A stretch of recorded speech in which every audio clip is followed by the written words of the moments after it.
he is. All right. Good morning, everyone, and welcome to the Morning Roast. And I'm, of course, Sugar Chris. And with me, of course, is Mr. Sam.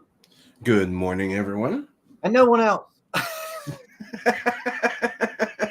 Today, Sim is our guest. That's right, yeah. What, you didn't invite anybody else? No, they're all banned. I put the link in the DM room if anyone wants to join, of course, and talk with us. And I don't want to hear any talk about being late. Somebody had to make coffee because you can't function without it. Exactly. All right, let's see who we got in the chat here. We got Soul putting the link for Natverse number 2 with exclusive limited Ash Cannon print second chance campaign. That's right. Remember the name, motherfuckers. Remember the name of the fuckers. Pale Riders with us. How many thoughts should I send the link to? None. This ain't a simping stream. You know, I was gonna say something when you said I needed my coffee, but did you ever hear this one? It is by caffeine alone that I send my mind in motion. Gosh, here we go. We'll do the Dune thing again with coffee.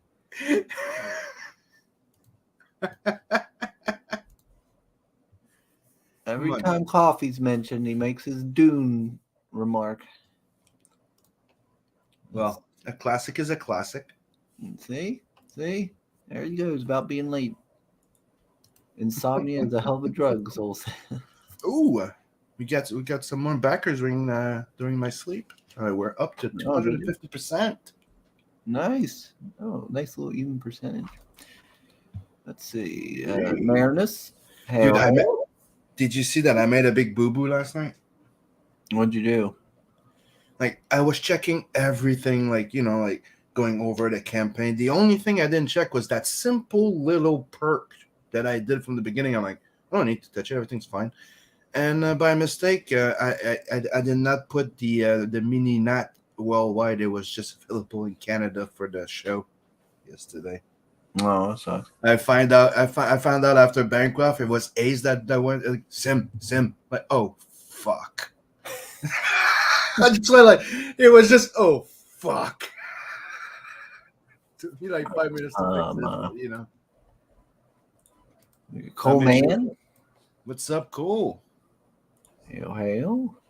So it says, welcome to Morning Roast, where we're pushing Natverse number 2 by and with our own favorite French Canadian. This is the new heavy metal you've been looking for. Good morning, Chris Sim in chat. And merci à Amanda. She said félicitations in French. Oh, yeah, there's Amanda B. Hello. Good morning.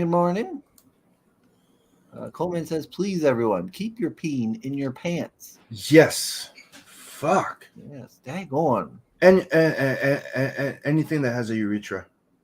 Everybody's just whipping their willies out and just flinging them around, apparently, this morning.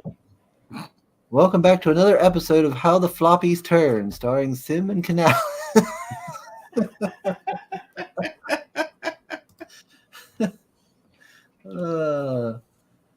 Our favorite soap opera of Will They, Won't They, with Sim and Canales. Okay. I don't know if you saw this, but this is a little something I wanted to do with the mini that I showed on Bancroft. And there you go. Let me share this. Cold. Can't put it on campaign, but I'm waiting to see how many we sell to do this. But here's one of the plans that I got. How's the weather up there, Sim? It's still a bit cold. It's not as bad. It's cold here, and it was actually spitting snow. Dang it! That's what I'm waiting. I'm waiting for the cold to really go down so I can start 3D printing. But you've seen the mini, right? So the idea is this. You see that there's a nice little rim around the base? Yeah. And there's a little locking here. Mm-hmm.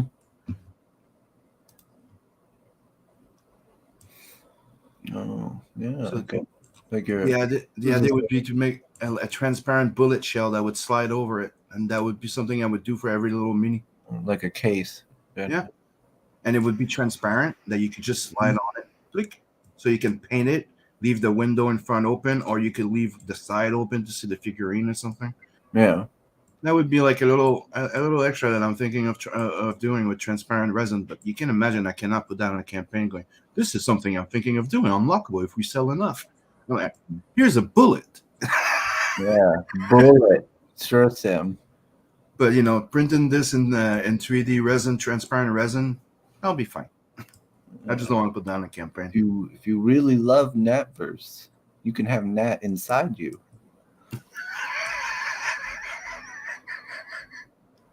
But the idea was my idea was to make all the characters, so eventually you would have like multiple bullets, and I can make just the chamber, and then you can make the gun. Because keep in mind, I'm starting to make toys.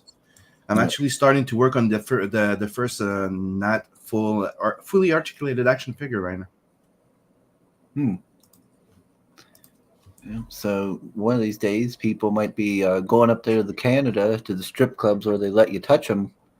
And they might, you might see Nat peeking out of somebody's. What's gonna happen is I'm probably gonna buy when I make it big, I'm gonna buy a house not too far from you, and I'm gonna bring all of you guys to a con in Montreal, to the biggest strip place where you could touch them, so you can all get over it. We'll do I'll go to the U.S. for a while, then do a coming back home with all my friends from the U.S. and I'll show you how it is. Then you'll understand. Then you'll get it. I'm not a big fan of strippers, but you guys seem to be obsessed with the fact that we can touch them.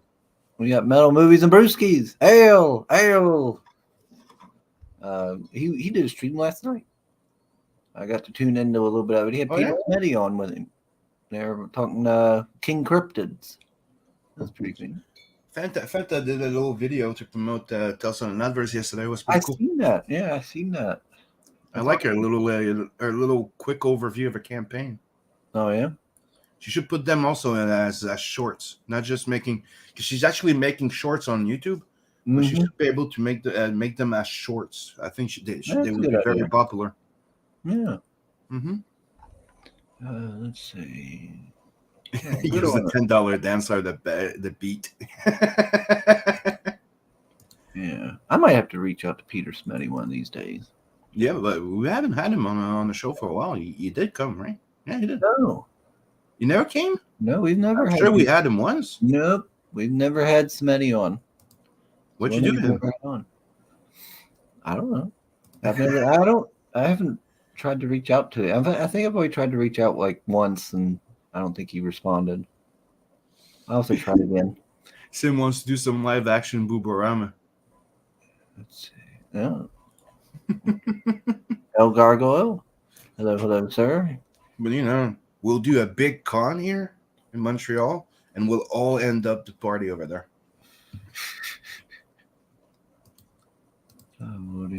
What Sugar Rush? No, I haven't even brought up the campaign yet. I can't. Let me see. But we got a backer. I don't know about that. We just got a backer right now. We went from 215 to 216. Gosh dang it! we went from 15 to 16. Yeah. I haven't even had a chance to bring the campaign up. Oh my! Okay. Oh, and people, I want to make sure, in case you guys didn't see it, but everybody that backed the first campaign got an email, and the email was the secret link so you can add the ash can and the mini print with not paying the full shipping again, just an extra little $5. And you have access to all the add-ons, so you can also get the mini. So like that, you don't have to pay the full shipping, and it's my way of saying thank you. And what I'm also doing, it's if you're not interested in the ash can or the mini or the print, well, don't worry.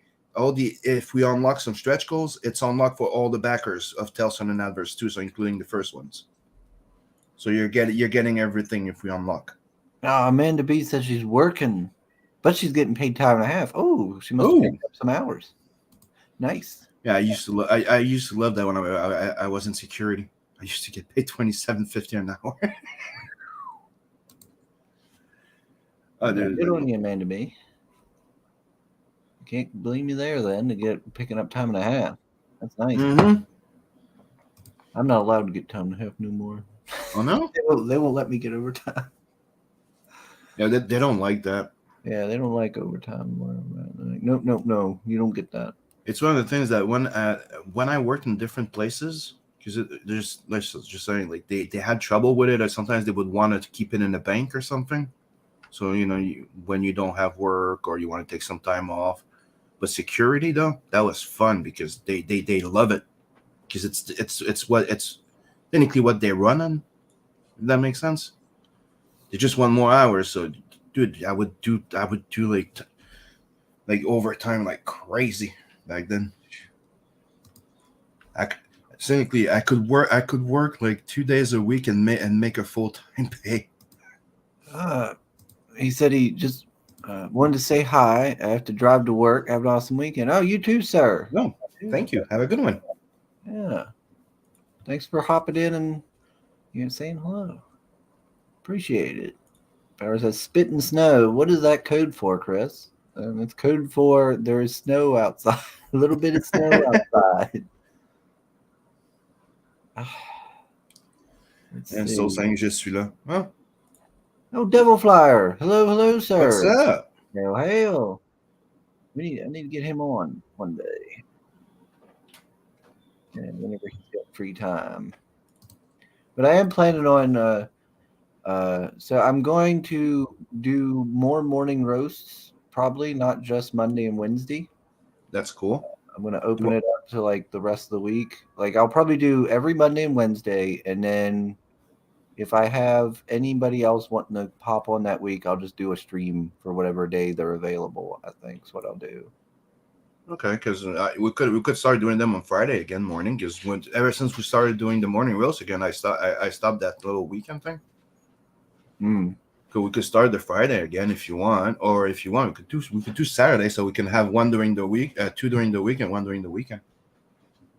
Yeah, maybe do that. Remember, that's one of the things that we used to have an issue with. Some people were not available during the week.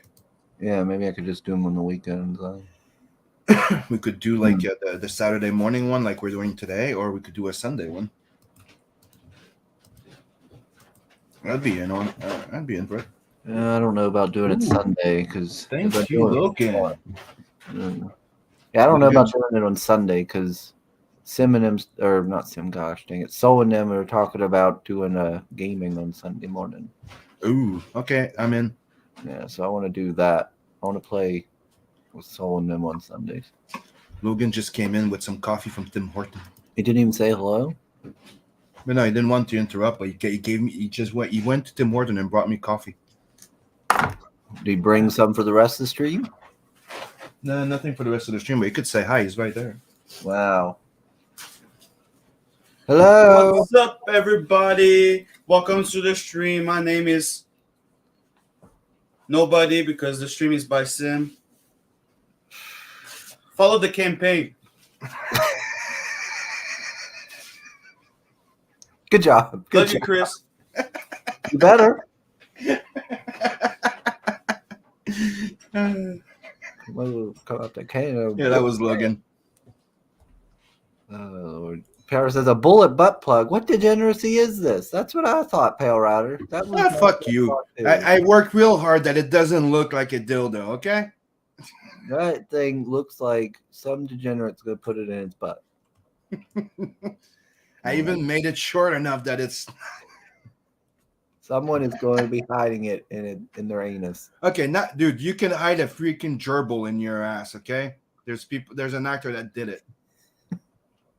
You can put anything up your ass, okay? It doesn't need to be a bullet or a dildo. Natverse so number please 3. do not put not up your ass. He's going to be traveling some dark catacombs. You might have you might have some anal poisoning from the resin. Paris says you really don't want to touch a stripper.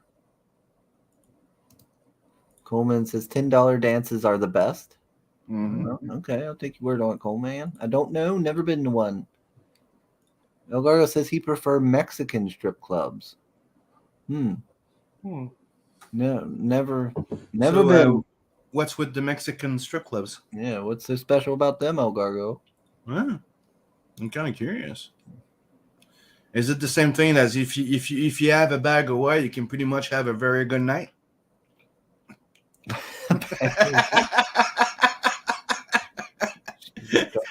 Some sugar. Yeah. Yeah. You get some powdered sugar and you have a good night? Johnny says, "Oh, Johnny's here." He says, "If you're not going to touch them, find a video. What's the point?" That's the thing. There, yes, That's always been my point. It's like, what's the fucking point if you can't freaking at least touch the tits? Come on. right. You know, over there, they throw them in your face. You can play with them. The only thing they don't want you is to touch the private part. The one private part. Soul's already starting. 1 pitch, 2 trailer. That's what he's doing. Come on. All right. Okay, fine. So go back to Elson and Natverse 2. A comic book collection of 4 books, and you get 2 stories of Natverse, Luani, and you definitely don't want to miss it. You got one badass ginger with a metal arm, and you definitely want to find out more about it. And you have Luani, the girl with green hair, the synthetic body, and a motorcycle that turns into a freaking armor. Come on.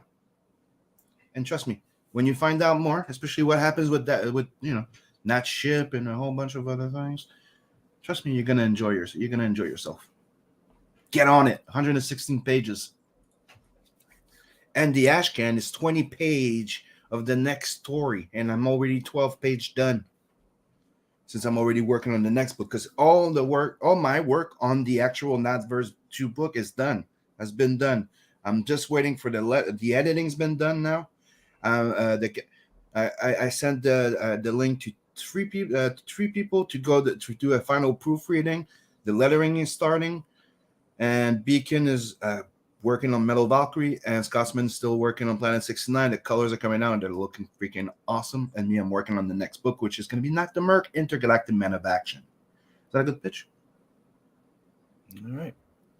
I'll play the trailer now to appease Soul.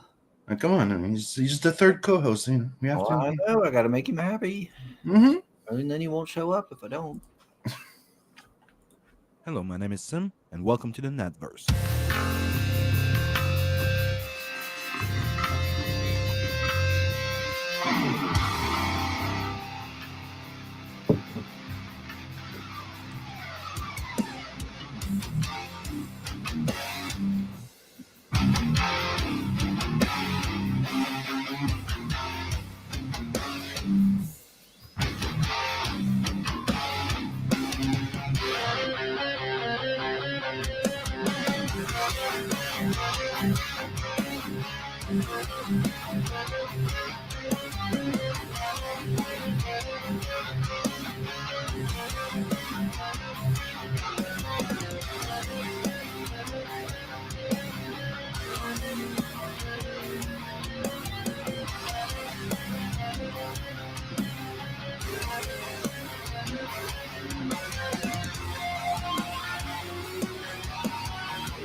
Oh, yeah. Fancy. Nice. Yep. Work real hard on those little animations. Yeah. It turned out real good. Well, thanks. I did say a while back that I was slowly working on having a type of little anime intro, and eventually that's what we're gonna have. I mentioned that I'm starting to work on the action figure. What do you guys think about an action figure that you will get all separated, that you just snap the joints together and it's fully articulated? Snap the joints together. Yeah. What do you mean? Then technically, the all you have to do is snap them together, and it has full joints. Like every joints are articulated, but you just have to snap them together. That's interesting. Hmm? I don't know. That's what I'm working on. Yeah, I'd have to see how that works. I don't know, but it seems like that would. I don't see why that wouldn't work. In the end, it looks like a GI Joe, but yeah, it's pretty. That's what I'm Oh, working like a on. GI Joe. Oh, okay. Yeah, that'd be kind of cool. I like the GI Joe figures. Like there's articulation in the wrist and the elbow and the shoulders, like in like neck. Then there's like the chest, the pelvis, Oh wow. knees. Like there's a few articulation, but then the thing is you can just snap the joints in. So the joints are technically ball joints that you can just snap in. Wow, that is a lot of articulation. I had a So when I, Spider-Man that was like that. the reason why I'm thinking of doing this, I'm gonna test it out. I'm gonna work on it, and the idea would be, it would be fun to be able to send you a box, like a little box that you open up, and it's just little pieces. You can paint it separately, because that's one of the things that somebody brought up, that the people that do that like to paint like figurines and stuff, they like to have them separated. So that's why I researched it. So I imagine you can get like a little box and it's all in pieces. You can paint it separately and then just snap them together, and you have the action figure with guns and that, with all the extra fun little things that you can just snap on. I'll show you a little the little test that I the study that I've been looking at later. Oh, Soul saying something in French. Je suis là. Je suis la loi. I am the law. I am the law. I love those goddamn movies. I even like the Stallone one. God damn it. Let's see. Everybody's saying hello to What's each up, other. El Gargoyle? Oh, Jason Sandberg. Hello, hello. Oh, hello. How's it going? He's saying hello to everybody. Good to have you. Day two, go, go, go. Yeah. I'm pretty happy with the launch. And hoping, if we can at least match the campaign number 1, that would be the first campaign, that would beat the record of Tales from Natverse 1. And that would be awesome. Because I think I made like what 10 to 12, I think, with the first campaign, so it would be fun to beat that. Chris is hoping no one remembers this was supposed to be a shopping for the red dress stream today. Well, things happened here. Priorities. Sim's book comes first. I'll have to do it another day. Kung Fu pelvis grip.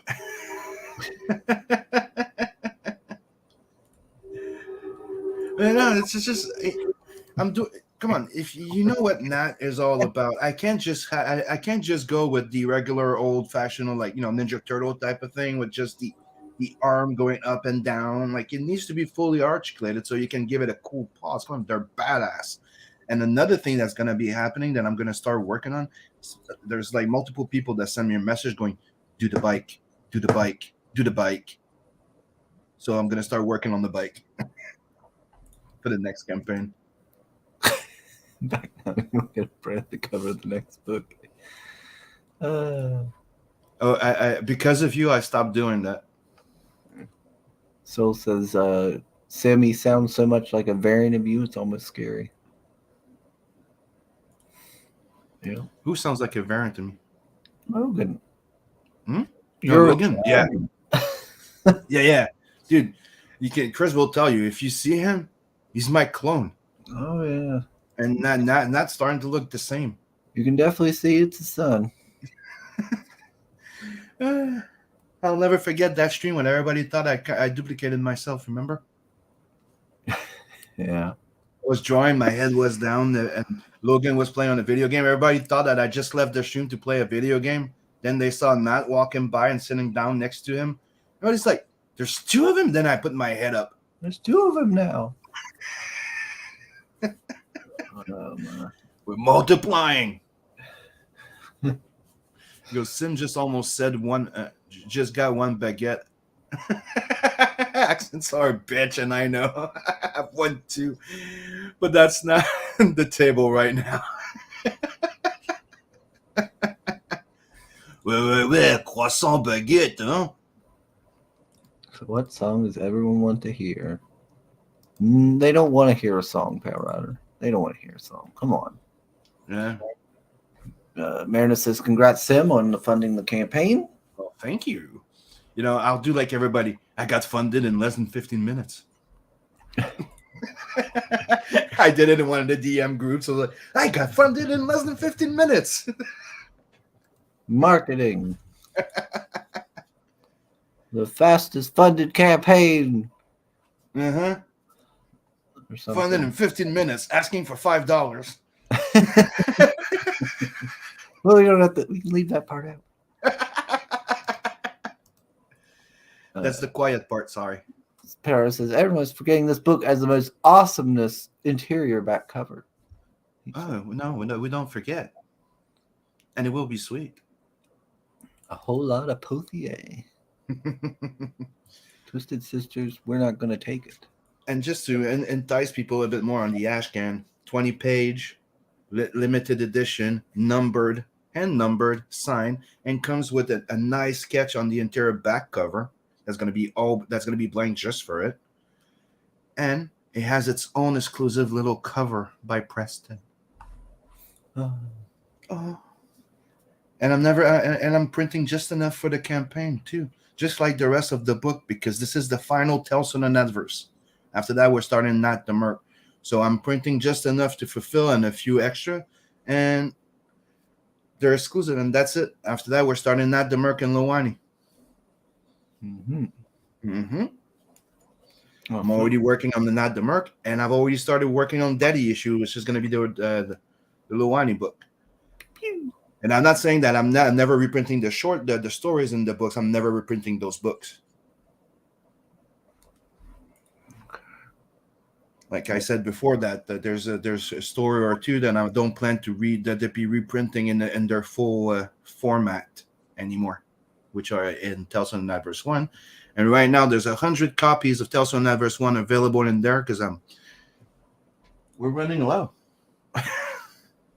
I'll be sold out soon. So. Well, that's kind of a good thing to have. A good problem to have. Yep. Yeah. And in the add-ons, please take the time to check out the add-ons. There's 3 11x17 prints that are signed in there that you can have. There's a whole bunch of cool stuff. Check it out. Yeah, I might have to turn on the heat soon. Hang on, It's getting cold. Yeah, I woke up freezing.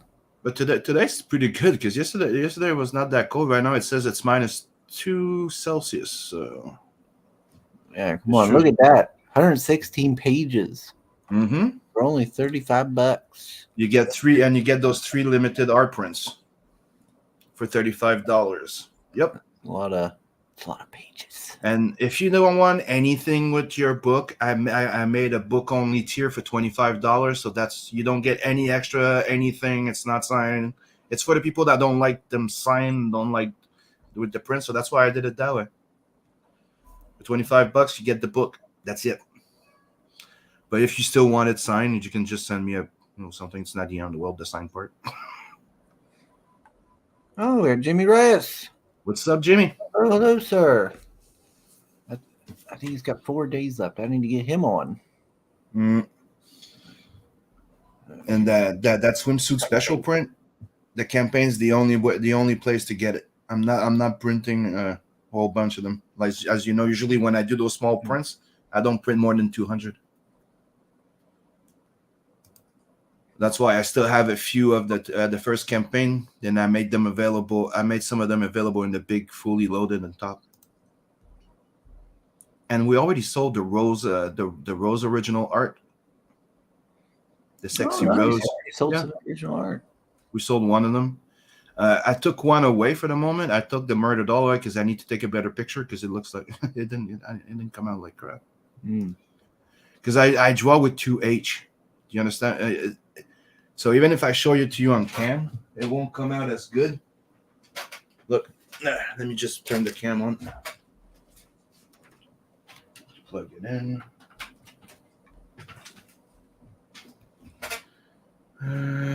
Is everything fine? Nope. There you go.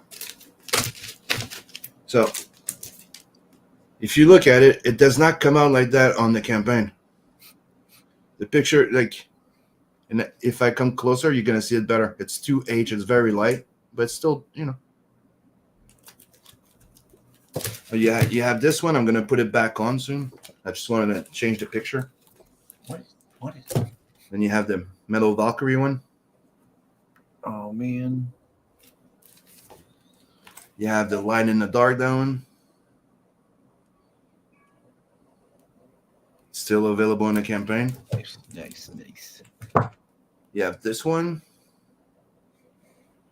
That one's also not active right now because I wanted to refresh the image. I'm gonna put them live in a few minutes. Because I need to. When I moved, I lost that freaking big adapter that I'm waiting for my scanner. Good job, Sim. So I'm using my phone to scan them in a way. Gotta keep. So you have this sensor that's available in the campaign. As you can see, like safe. when I go closer, you see the but you know. I drove it to edge. That one's sold already. Like a true Amazon there. One boob. Mm-hmm. And you also have this one. Mm-hmm. But as you can see, the little pictures and the way that they got cropped in Indiegogo, they don't look as good. But the Metal Valkyrie and the other one came out great. Though. Yeah, so if you want some tasteful nude artwork, there you go. You also have original art from Sim. This is also available in a campaign. Oh yeah, look at that. And yeah, it's original. It's painted, and it looks even better in real life. Like every time I show it, people think it's printed until they look closer. Look at that hotness. Mm-hmm. So it's not just a painting; it's also the comic. Tales from Natverse 1. Also available in the campaign, and so is this. The Biz. 11 by 17 biz. Did he sign it? Yes, it's right there. Yeah, well, obviously that. Yeah. That was dumb. I made a ask. And people, and I also made something by. It was a request from some backers that missed out because I still have a few copies of the Rose cover by Preston. So if you look into the add-ons, you can add it up for like it's $30. Same thing as the Lowani on the bike, the heavy metal thing. It's not available in a campaign, but it's available as a $30 add-on. It's $5 more than the people paid on the previous campaign to respect the exclusivity. And the Alonso cover, it was exclusive for the first campaign, and it's not there. So if you backed it, it's limited. I'm only printing for you guys, but it's happening. Somebody sent me a message on the campaign. Is the Alan Alonso cover still happening? Yeah. It's just not available on the campaign because it was exclusive. What's everybody saying here? It was just available during the funding of the campaign. There we go. Yeah, check out Dragon Rage while you're out there on the Indiegogos. Mr. Brink's here. Says art looks cool. Thanks. Oh, did you see that? So asking you, is the Ash Can a preview of the next book? Yeah, it's the first 12 pages of the next book. Okay. You're technically getting the sequel to Blood Brothers 2, 20-page. It's a 60-page book. I just, the thing is, everybody was saying that they liked the idea of a second chance campaign, but they thought that it was just boring, that it was just either the same campaign and stuff like that, and that people were not respecting exclusivity. So that's why I set it up like that. So there's exclusivity. Everything that gets unlocked is like technically, if the people that back the first campaign are always the best off. If you back on the first, you always get everything. That's for sure, right? You're there from the ground up. So that's why I send you guys a secret link so you can add the extra stuff.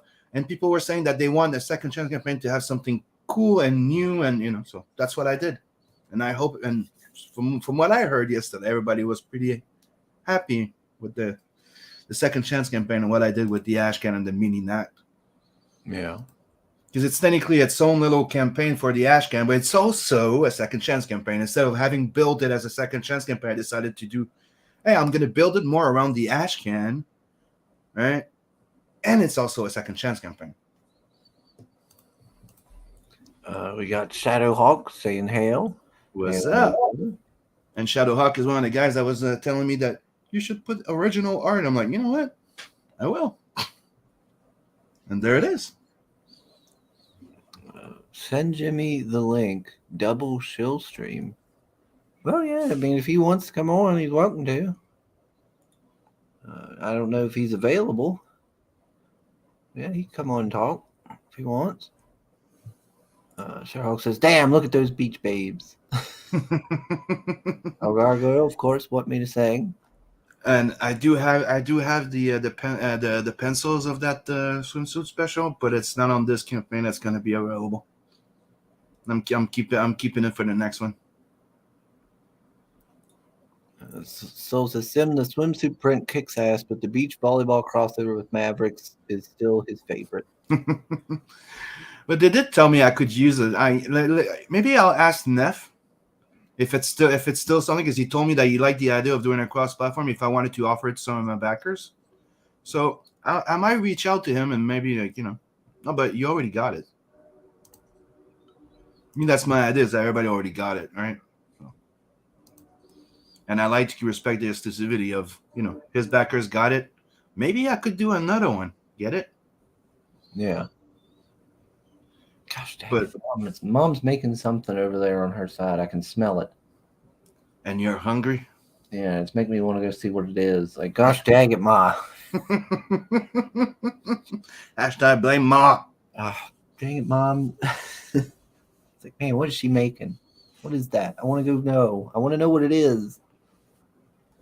Now it's making me hungry. Sim knows a thing or two about fan service. That's right. I try. And my books are 16 plus. It's no porn, but there's tits and ass, and yeah, a bit like heavy metal. But here, asshole. Oh, you want to see a better shot of it? There you go. It's still open in here. Keep firing assholes. Right here, asshole.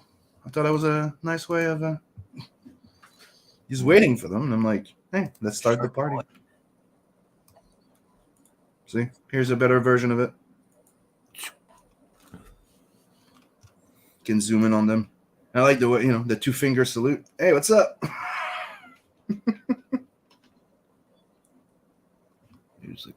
He's taunting me.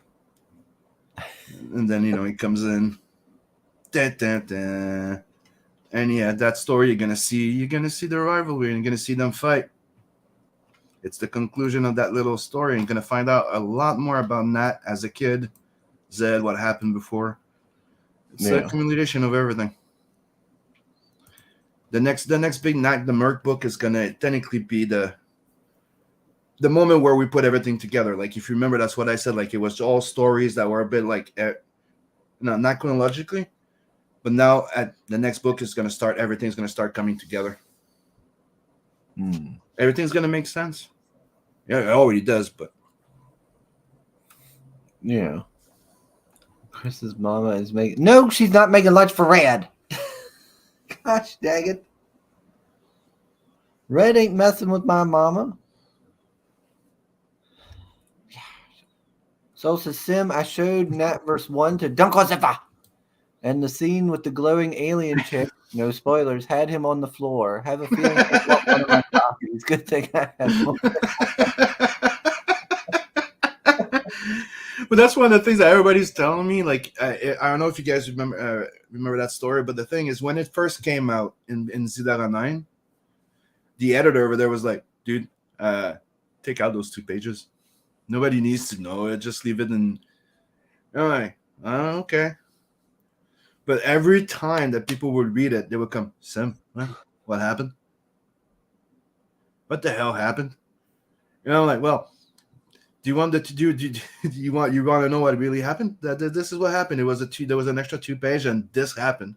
I'm not going to spoil it for people that I haven't read it yet. And everybody was starting to laugh and go, dude, you should put that back in. So that's what I did when I did the Kickstarter, the Indiegogo. I went like, let's put that back in. And everybody reacted the same way. I got messages going, dude, that was fucking hilarious. Dunkel Zipper. How is so Dunkel Zipper's doing well then, Zol? I would assume. Don't talk sassy about your stepdad, Chris. He's not my stepdad. Katie would not be happy. Oh. Let's see. List of stories and samples. Loannie Murder Doll. Mm-hmm. Colors by Beacon. Let me just go put it back up. I'm gonna put it back up until I go get a scan of it. I took a better picture. You just reminded me to go put it back live. Ow. Murdered all visible. Boom. Ouch. Hold on, let me refresh this. And where's the other one? And there you go. Because the thing is, I went in, took another picture, then I just light it up a little bit with Photoshop and put it back up. I'm going to fix the scanner after this. Yeah, I have a huge 11 by 17 scanner with a printer and all in one, but in the move, yeah, I lost the big adapter. So I'm like, oh damn it. Beacon has gotten Oh dude. really come into his own with the colors and gotten They a lot better and stuff. Just look at this one, okay? Look at Murder Doll, then go directly to Metal Valkyrie. He leveled up, dude. It's like how can you say? It's like, you know, you're still looking for your own style. He's zoning it, and Metal Valkyrie, boom, like it's gritty. I love it. Like it's like you found it. Those are my colors. The cover. Oh, There I'm you go. scrolling down. But his color became grittiness. Like it looks more like an European comic. You know what I mean? Like I love how he's starting to color. It's like he's finding his own voice in colors. You know, Yeah. his coloring style, and it just fits so well. No, the Sky Cab. This guy cap. How about Chris? That's late for the morning roast and gets kicked in the face. Poor guy. Oh, Then the bite comes in, the Valkyrie. I can't sing then. I'll be kicked in the face. It'll ruin my singing voice. No, you got kicked in the face because you didn't sing. Oh well. Gotta do what you gotta do. Yep, Dunkel Ziffer's doing well. Funny enough, last Tuesday we both had a rough day and decided to have a beer together, and times like this make everything good again. Well, I'm glad you got to have time with him and stuff. That's good. Oh, Dunkel Ziffer. Oh, yeah, speaking of Dunkel Ziffer, What about Dunkel Ziffer? I actually, you need to tell Dunkel Ziffer his favorite shirt of mine came in handy. So yeah, because yesterday I went to the gym and was working out and everything, and there was a short girl there, a short young woman, and she was working out too. And I had the Rob Zombie shirt on, and went and I was sitting there working out, and I could hear Living Dead Girl playing. Oh. And it was coming from her headphones. So I was like, I'm wearing the shirt. She's playing. I got to say something now. I feel like I have to. So I ended up saying something to her. I was like, hey, is that Living Dead Girl I hear? And she's like, oh, yeah. I like listening. I was like, well, I'm wearing this shirt. That's something. I got this when I went to the concert. And we ended up talking for a little while about concerts and stuff, and she said she was she works overnight as a nurse and stuff, and that was why she was working out to, since she has to do a lot of lifting and everything.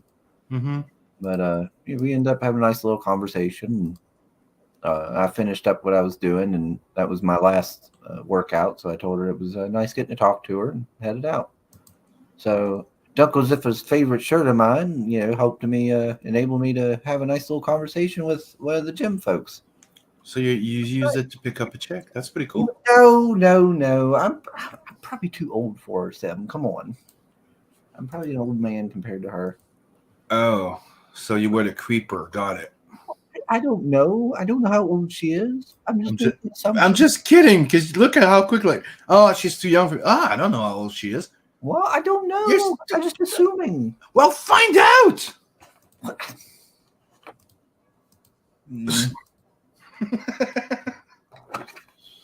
You don't have to ask her age. Just ask about some things that you know somebody of 30 years old would probably know, and somebody with 20 would not. No, I wouldn't know any of that. But you know, the fact that she's listening to Living Dead Girl, it's pretty much really a good. Yeah, I mean, I wouldn't expect somebody in like their early 20s or something to be listening to Living Dead Girl. But I was thinking she was a trap confirmed. Oh, come on now. She baby too.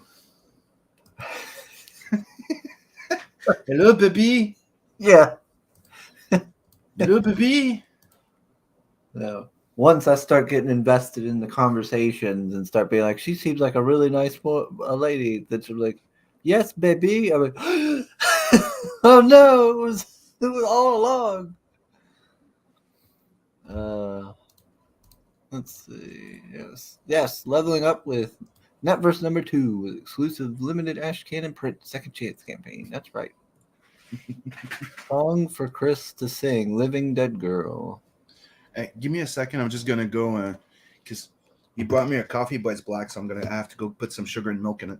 All right. I'll be right back. I'll send him the timestamp. All right. Yeah, I thought that was something that had happened. I thought that was kind of neat. I was like, well, I gotta say something to her now. I'm wearing the Rob Zombie shirt. She's listening to Rob Zombie. But she was very nice about it. Let's see. She was a trend. Jeez. Chris, major red flag would have been a business card with her OnlyFans. Yeah, that would have been a quick no. No. I've had there was let's see, an ex. Well, yeah, I guess technically she'd be an ex. That down the road after we broke up, like a long time, that did an OnlyFans. I was like, "Geez, what are you doing? You're stupid." Red flag. That's a green light. Go. Gosh, fail rider. Oh Lord. Yeah, we can see here. Where was I left off at here on here? I skipped over. Yeah, I skipped over this one.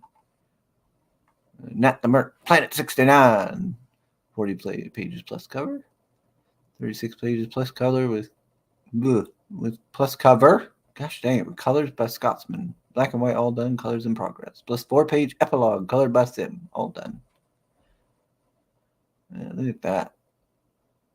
Nicely done. Nicely done. Toy maker. Boobs. Look at those boobs. They look fake. Arm Emporium. Yes. Go check out the House of Arms. House of the one and only Boobarama. And of course, And I'm back. Of course, the Spaceballs reference. Mm-hmm. The Winnebago with wings. Yes, and you have Grandizer. Mm. The red, the white and red one. That's Grandizer. Yeah. Then you have, but technically he turned it into a Robotech ship because he thought it looked like it, the green one. Mm-hmm. You have the starship. You have the Star Destroyer in the back. Oh and yeah. you have the spaceship from what's the name again?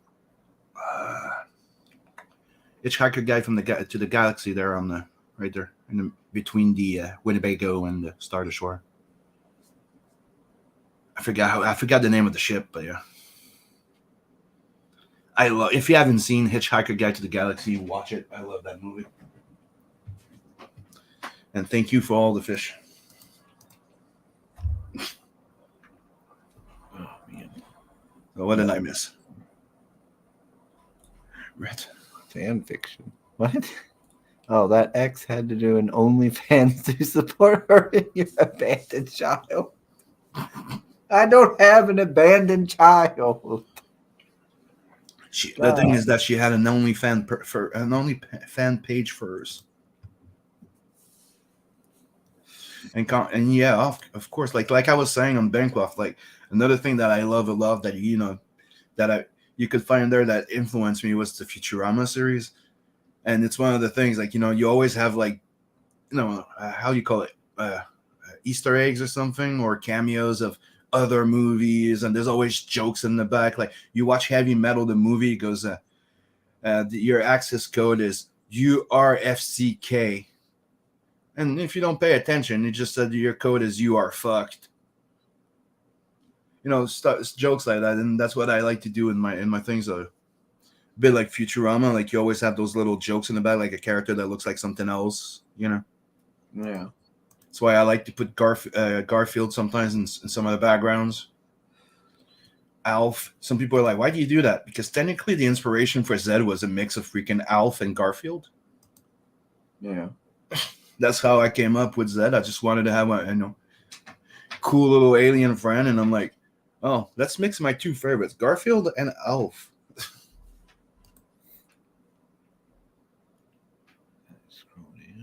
Oh, and another thing, so I just shared the link to the InkSlayerEntertainment.com.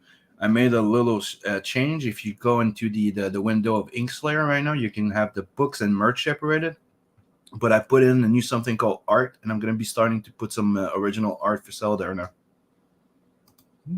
I started doing more original art. I missed it. To be quite honest, I miss working with pencils. I'm a penciler before an inker. I do like inks, but I love penciling. And I'm also going to start doing painting soon, so it's going to be fun. Not just digital painting, actual painting. Like the other day, Hannah was painting a Mazinger Z. And my girls are artists. Pretty happy. Yeah. Oh, did I tell you that Alex asked me to start streaming with me now? Oh yeah. Yeah, she wants to start doing streams with me. About time. But it takes time for an artist to work on you could say those balls. You know what I mean? Like, remember, she could not even show her art before. Now she does. Yeah. What is Soul saying here? The mousepad is already old out. Sold out, I guess. There. Close one. It's sold out? Let me go check. Plus S. So yeah, he's referencing mousepad's already sold out. Is what he's saying.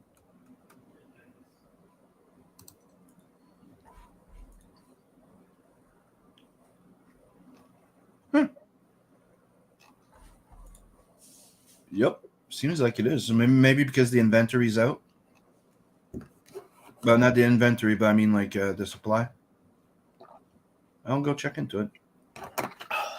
How's it sold out? Have you sold any of them? Yeah, I sold 3 of them. Well, daggone, how you only got 3? But that's not it. It's sometimes they put sold out when it's not available to be shipped. Like sometimes they run out of it. If that makes sense. Like sometimes they run out of that type of T-shirt, so the T-shirt is not available until they get replenished. Oh, okay. So yeah. So I'm gonna go check. Sometimes they change company too. You know what I mean? Yeah. It's one of the reasons why I reduced the some of the merch back there. So I'm keeping it a bit tighter, a bit less because of that issue. Because like the mug there, I put the mug the black mug up. It was available everywhere in the world. Then I have somebody that goes buys it, but for some reason it was not available in this area now. So I'm like, God damn it! So I had to do another mug from another supplier. Make it similar, make the same mug, and then send it to him. It's And what's up, Canales? it's Hola, mano. we afford to be picky. The draft, ¿Cómo está? Hola, ¿qué tal? my dry spell is none of your business, Pale Rider. God. Yeah, not the mug is pretty awesome. If you haven't seen it, like, let me show you all the merch. If you missed out on some merch, Oh, Canales says, remind that ice French guy I'm supposed to draw a pin up for him. Yeah, I want him to draw something for me, yeah. Mon Dieu, le Natverse tabarnak. Mon Dieu, le Natverse tabarnak. There you go. That was the French version and the Quebec one. Okay, let me show you this. Book. Cool. Boom. So this is all the merch that we have. I still have to go take out those books. I don't know why they put them in the merch, but here's the mug. And you have the 11 ounce, the 15 ounce one, and this is what's on the back of it. The big gulp. So the idea is, like, you know, when you're sipping, you're shooting people that are looking at you. If you're a righty, right hand guy. Yeah, you got the mug, you got the t-shirts, you got the hoodies, and if you look, this is not printed. This is embroidered in front. You also have the Nat logo embroidered on the sleeve, and on the back you got the same picture as the mug there. Boom, but that's not embroidered. That's printed. You definitely want to try it. And that shirt looks cool. You get one of those mugs where it's like when they get warm, like the ink comes off, whatever, like they did with the booby girls and stuff. Yeah, that'd be fun. Yeah, that would be fun, like those pens, that you just flip and you would see them naked. That's what I'm talking about. Yeah, like the pins and the mugs and stuff that would do that. And you also have some Seven Legions merch. When is Beacon doing the next one? He's working on it, but then he's working on it. I'm doing the layouts for the manga part. He's drawing it now. He's drawing half of it. He still has Henry doing the other half. So he's working on it. He's thinking of having the next two issues ready to go. He's not sure if he's going to do a campaign or just put it on the website as print on demand. But he's working on it. He's going to be done with the issue number 3 soon, and I'm going to start laying out the part that we're working on for the next issue very soon, and also have the first 5 pages done for the dwarf story that we're working on. So we're looking into getting the Inkslayer project started and on a campaign by the end of the year, at least. Okay. We're going to give ourselves like a nice little margin of production, because it's not just me. It's not just, you know what I mean? I'm working on my book. They're working on their stuff, and we're going to give ourselves a range, and that book's going to get done. Soul says, Chris, are you in a blanket? Yes. I'm cold. Leave me alone.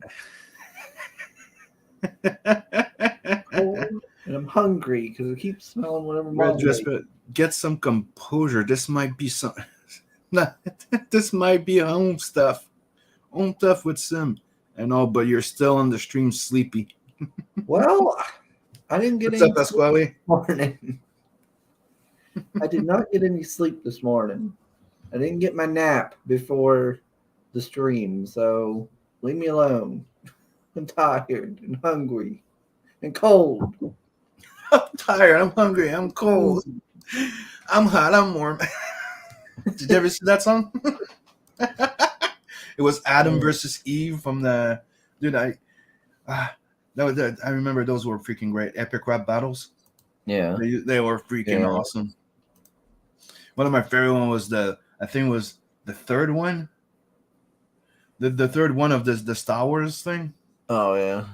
When it goes like, why? You go, because I'm the one that thought you out, bitch. Now stand up and rhyme.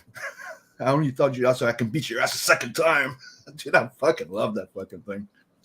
But then they They got hit. They got bought by Disney, and they went and it went a bit more boring because it was Yeah. good. It was good, and he went like, we need to be more politically correct, and I'm like, that's against the entire thing you started.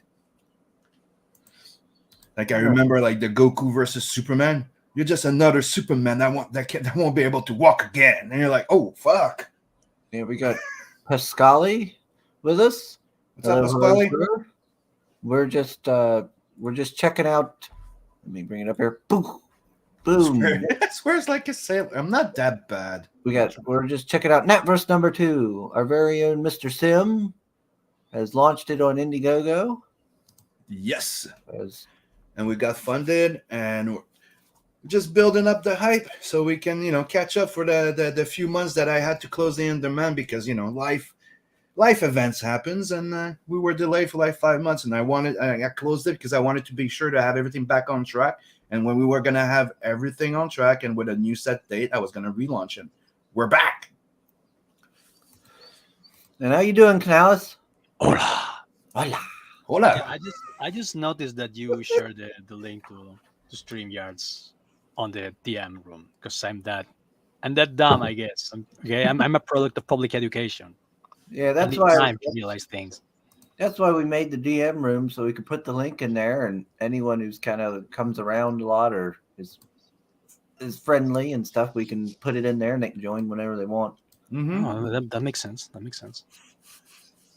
But I know I'm a bit late, but I guess better late than never, huh? Yep, like the Titanic. Yeah, I remember that scene. Oh, I guess better late than never, huh? Yeah. Dude, I'm going Change to my rewatch them soon. Yeah. I love those movies. Yeah. Well, I need one soul. Like they gave so much shit to the second one, but it was freaking great. Like it's just different from the first one. It's more of a comedy. Yeah, I don't get why people hate the second one so much. Like it was like basically like a remake of the first one, but it was fine for me. I don't know. I don't know what people expected. It's a bit like the same backlash that some people had back then with Aliens 2, if you remember. They just changed the entire dynamic of the movie. Like, that's what makes it fun.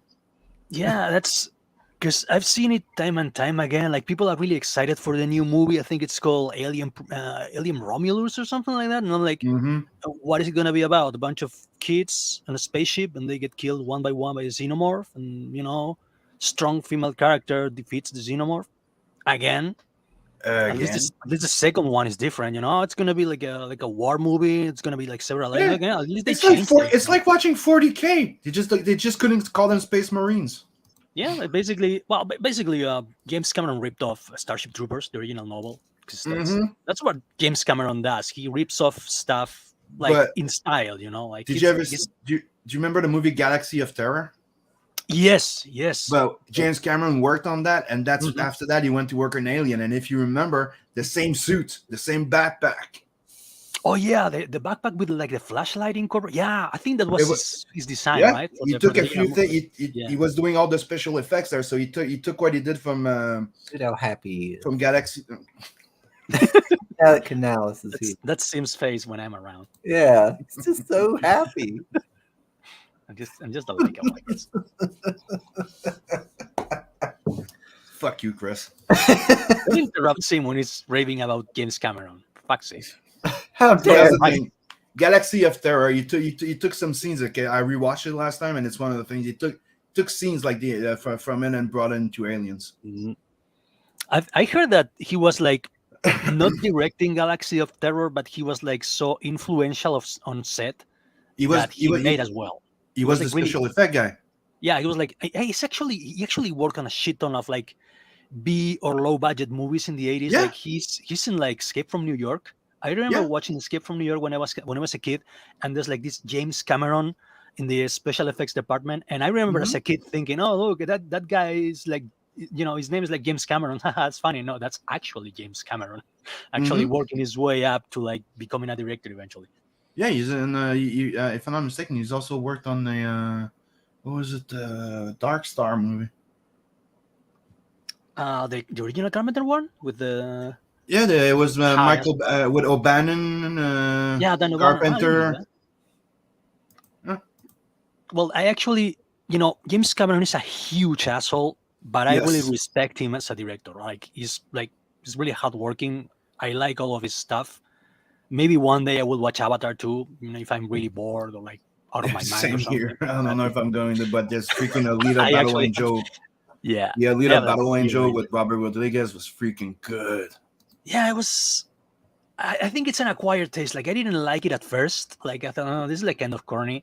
But after that, like I find myself going back to some scenes and some dialogues, and I was like, oh, it was actually good, wasn't it? Like it was, I wouldn't mind watching it again. Dude, I'm a huge fan of the manga. I have the entire Mhm. collection. I've read it multiple times. Like I've been a fan since the '90s, dude.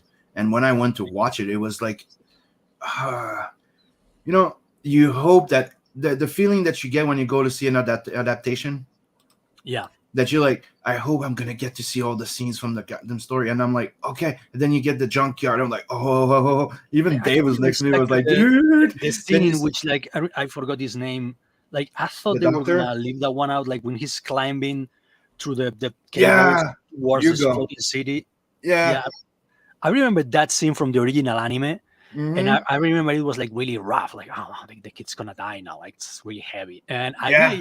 I honestly thought they were gonna leave that one out, and they were gonna go for like the usual Hollywood romance trope. But they did tone him down because he was a lot more of a jerk in the story. Like you Yeah, don't like you want him you technically want him to die. Like you know what I mean? yeah, In a way in the yeah. story you kind of want him to. It was surprisingly faithful to the story, Mhm. and yeah, I despise him as a person, but I really respect him as a director. Me, Like, I love seeing the alley scene.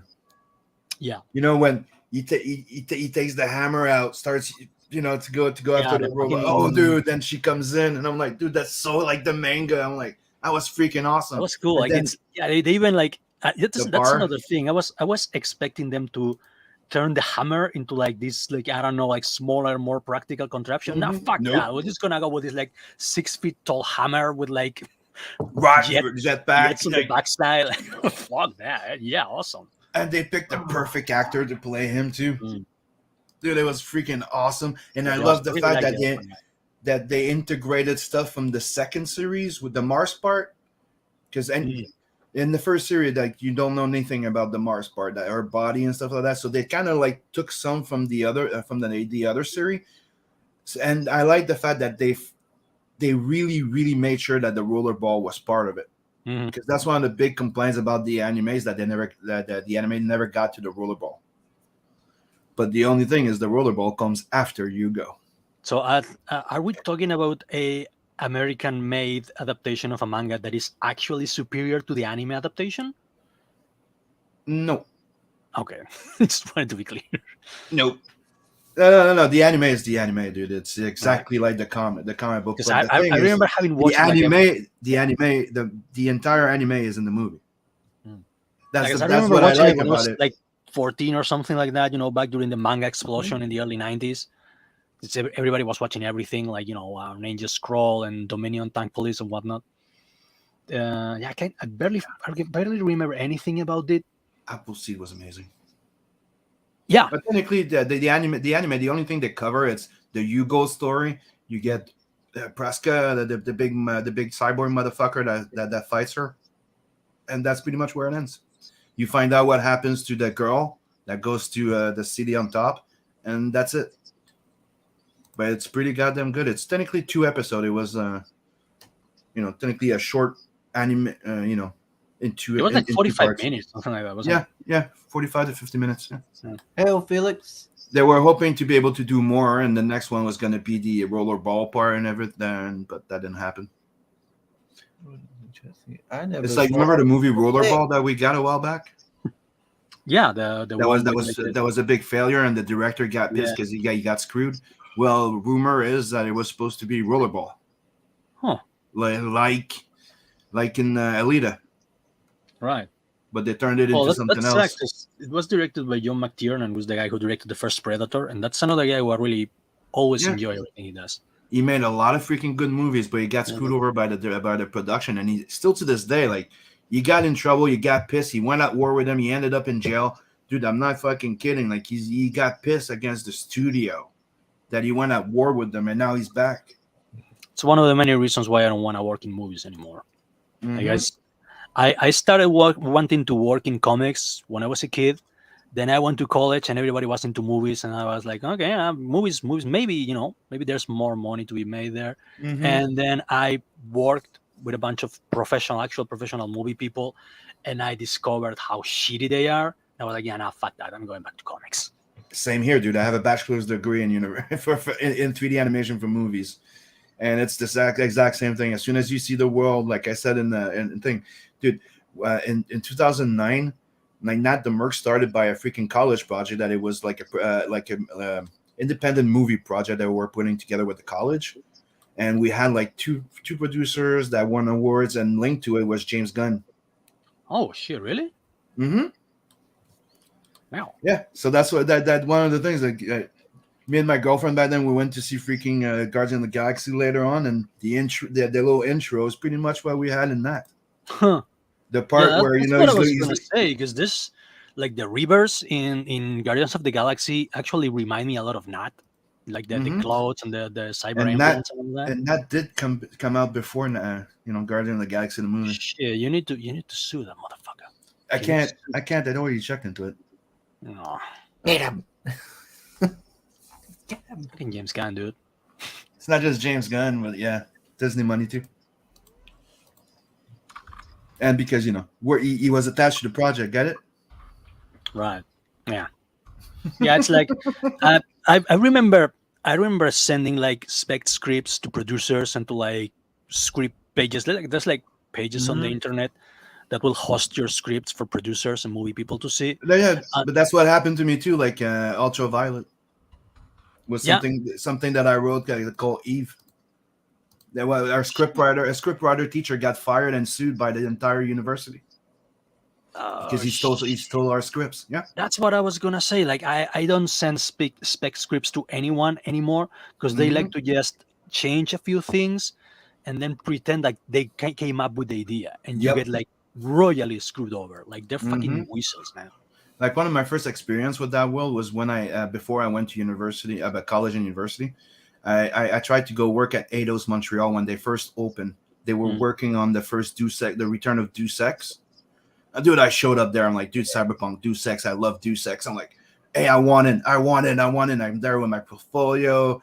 They grab stuff and they go, you know what? We're very interested, but you don't have any computer skills, computer art skill. You need to get some and then like get to learn to use Photoshop and shit. I'm like, fine, I'm on it. So I go back. I go to college, dude. And during college, like the last the semester or something, we go to Eidos. Like, yes, I'm gonna get recruited. You know what I mean? Yeah. I go in, we visit the Deus Ex department. I'm like, oh fuck, I'm gonna miss this game. I would have been fuck. Okay, let's see the thing. And then I see all my art, Ah. which was the design of the character with the mechanical arm that breaks apart with the blade that comes out. I was like, hey, that's my shit. And yeah, the answer was, well, it's submitted, it's ours, it's theirs. And I'm like, oh well, nice. Can I get some credit? God damn it, dude. I don't want to ask for much, No. Just give me put my name in the concept art somewhere. Yeah, just give me thanks, dude. Just acknowledge me, It's all I want. Thank you. We you send us in the right direction for the design of the character or something. No. I'm like, fuck. That would have been fun, but hey, like I said, you when you get in the industry, you get to know how it is, and then you don't really want to be in it anymore. It's one of the things. Like I fell on an old Jim Lee interview one day when he goes like there was a moment where he started to want to work in movies, started to do concept art and stuff like that, and then realized that it was way better to work in freaking comic books because you don't have to deal with actors and all that shit, and you can just work on your own little story on your own. The only assholes you have to deal with is like the rest of the comic book industry. But apart from that, it's like much more manageable because I don't know. I tried directing. I tried directing movies. You have to fight with like the grip guy, the key grip guy who sets up the lights and all that. You have to deal with the actors. You have to deal with the DP. It's a fucking pain. I'm not that much of a social butterfly. I like being alone on my own, like drawing and writing some. That's not for me. Because you have to throw the digital in at $8 US for those who buy the main comic book. That's not a bad idea. I put it for free with the $50 tier, but okay, yeah, that's not a bad idea. And hail to you as well, Felix Sass. Mm-hmm. Let me go Hail check to that. Good suggestion, Pascale. Yep. At discounted digital, yeah. Mm-hmm. I'm gonna do that right now. See, Paris says, I told you, Sugar, you could have went, ate lunch, and took a walk by now. Yeah, probably. Okay, so where is it?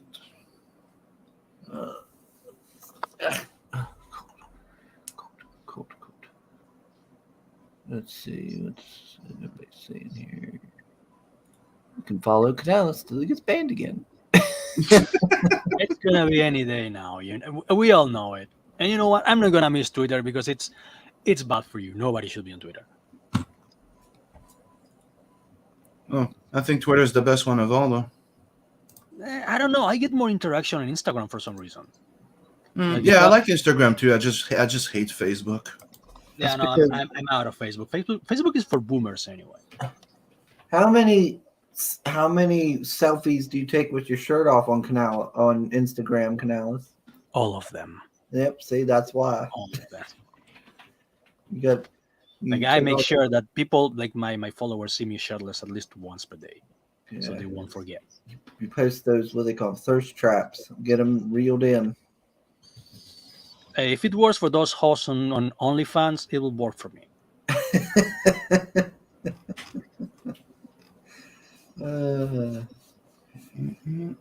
Have you been on Preston's show, Sim? His YouTube channel, his streams. On Preston? He hasn't done one in a little while. Yeah. Well, of course, when he does, I go on. I have to. But Preston's been very busy lately. He's been doing all the covers for The Exiled, and he's having a lot of work.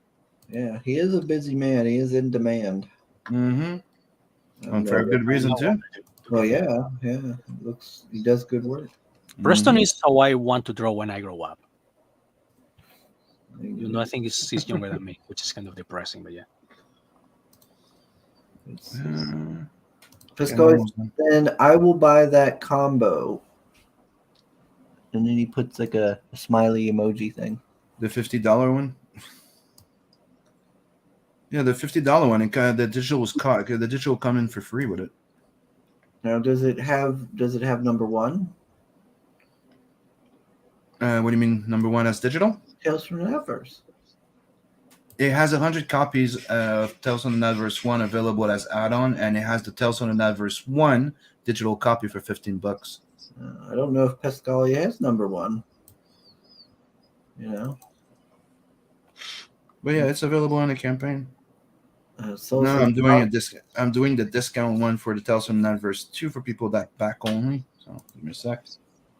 Soul says topless on Insta is greater than in a blanket on Insta.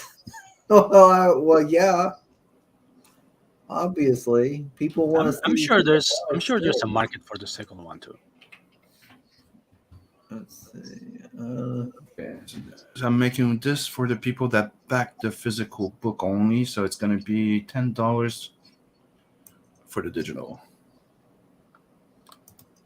And then Power says, guess I'll have to get Kitten Chaos back in here so Sugar will sing. Shut up, Power Rider.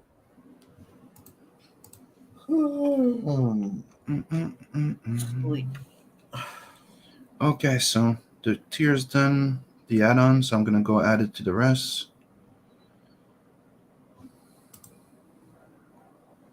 So added it to the $25 tier. Oh, okay, Pascali says he has number one. Oh, okay. Never mind then. And I'm going to add it to the 35 one, to the 30, and a 35 one too. Okay. So everything's ready to go. That was a good suggestion. So if you buy a physical copy of the book from 25 to 35, you can also get the digital for $10. Add it to your tier. And if you buy the 50 and up, you get it for free. So bingo. Thanks for the suggestion again. Yeah, that's a pretty good idea. Done in live. I love these things. Backers say something, and then you fix it up. Pascali's thanking you. But one of the best deals on the campaign right now is that $50 one, because you get the 35 plus the 20 Ashcan plus the free digital. So it's one of the best deals that you can have, and the fully loaded one that comes with a sketch cover, a sketch, and everything. And don't forget the minis and in the add-on. I made a boo-boo yesterday. It's fixed. It's worldwide now. I'm sorry. I am my bad. To Camellus, I put it available in Canada only by mistake. I thought I put worldwide, but I put Canada. Oh. Is that a trick to make me fly there finally? You don't have to that. You just have to ask me, dude. You want that mini? Come and pick it up. Give me it. Well, I will. The art of time is like, is Chris cosplaying as a ghost? Yes, please, ghost. Ryan. I'm cold. Leave me alone. If you pump up your gamma on the screen, he looks like a head floating in space against a white background. Let's see. Yeah. I agree. It looks like a floating head. Like there's those Chinese vampires. Yeah. Because that's one of the things. If you guys don't know, there's Chinese vampires, and the thing is that at night, that when they turn into a vampire, their heads pop off, and that's one of their weakness. If you want to get rid of them, you have to get rid of their body, find their body. Otherwise, their heads just keep flying and. Yeah, those crazy Chinese. Mm-hmm. Dude, when I was researching all of that for Bloodhunt, that's why if you remember Bloodhunt, there's multiple different vampires. Mm-hmm. Yeah, I remember there was similar stuff in like Vampire the Masquerade. There's like Chinese vampires and like South American vampires and whatnot. That's cool. It's a good idea.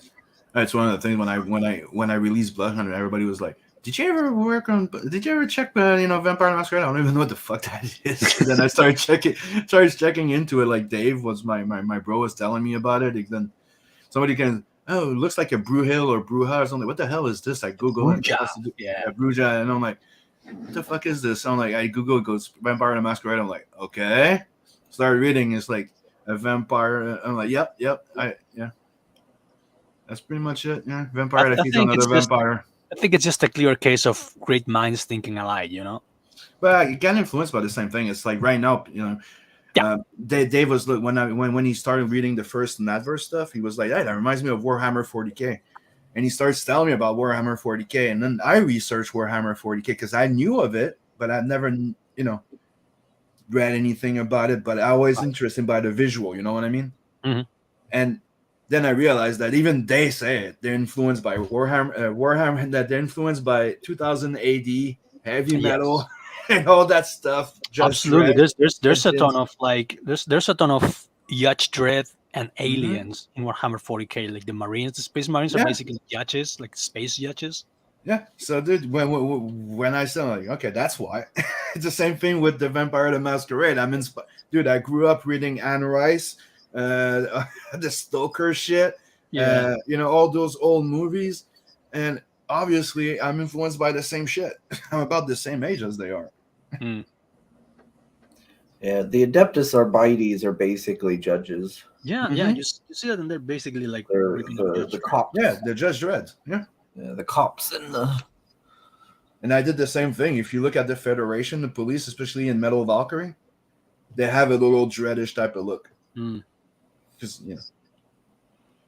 we all grew up with the same stuff, so we are bound to create the same things. It's something fascinating because I've seen that happen in Spain as well, and it proves the theory that I've had for a long time, is that Spain doesn't have its own culture anymore. Like, we're basically inferior Americans. Are you fucking ABC Wars? That's awesome. Yeah, about the full collection. Yeah, that's Michael McMahon. I love his art. ABC Warriors. Cool. Did you ever read this? No. The Force power. Look who Juan that is. Jimenez. Yeah, Yes. Juan Jimenez. That's after like R.I.P. Juan Jimenez. I have all his collection, right? I told you this before, and this is the second. I like this and Leo Hoya, Mm-hmm. but this is my favorite thing, and a bit that inspired me for Luwani. Well, those Check are this one out, the excellent Fort Power. influences, I must say. Like as much as Meta Baron influenced me in that, you could that influenced me in the idea of Mellow Valkyrie. Well, those are incredible influences, I must say. Just like probably the best influences you can have are like the 1970s to early 80s heavy metal scene of science fiction. Like Luis Royo, Juan Jimenez, all those guys.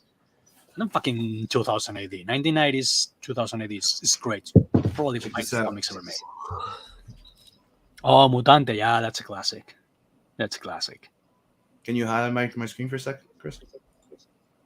So you have this. That's kind of like a little anthology. That's what I'm saying. Like they were all little anthology, multiple little stories. Titania. It's all by Juan Ramirez. Booba. Étoile Noire. The Dark Star, Black Star. Yeah, it's one of the reasons people don't know yet. But the Dark Star Legion is in Tales of the Natverse. Like, Huh. Remember that big freaking building that you saw with the big bad guys? Mm-hmm. Dark Star Legion. Nice time. Noir. That's why. Wow. And the movie Dark Star by O'Bannon. Yeah, John Garvin. That's a great freaking movie. Green. Carlos Trillo. I love Carlos Trillo. Apocalypse. Jimenez and Roberto Dolpra. And Hoya. This is another one. This is the other series I really like from him. Man, those are from the golden age of the humanoids before the dark times, before Mark Waid took over. Like the humanoids used to be like, I always thought of them as the elite of international comic creators. They're the original Image comic. To be quite honest, like they were getting censored, they were getting this, they were getting banned, they were getting canceled, and they went, you know what? You had Philippe Druyet, Mobius, and they went, you know what? Suck on these balls. We will do what we want. Suck on these balls, eh? And we own the comics, eh? We got Star Wars, we got Aliens, we got all of this shit thanks to freaking French comics. Can we admit, for example, that Blade Runner heavily ripped Enki Bilalov? He says it himself. Like right? Because the bathroom scene at the end when Roy Batty's like punching through the wall, that fucking scenery is from like La Femme Piège, from the Trap Woman. This is where it's from. He said it himself. Like the biggest inspiration is this. The Long Tomorrow, yeah. The Long Tomorrow. It's Blade Runner. This is Blade Runner. Didn't he draw that for Dan O'Bannon as a joke or something? Like, hey, I want to make a comic. They were joking around, and he said, "Hey, I have a story," and he liked it, so he drew it. Yeah, that's pretty much it. And that's the scene. That also inspired Blade Runner. Like Ripley says that inspired Blade Runner.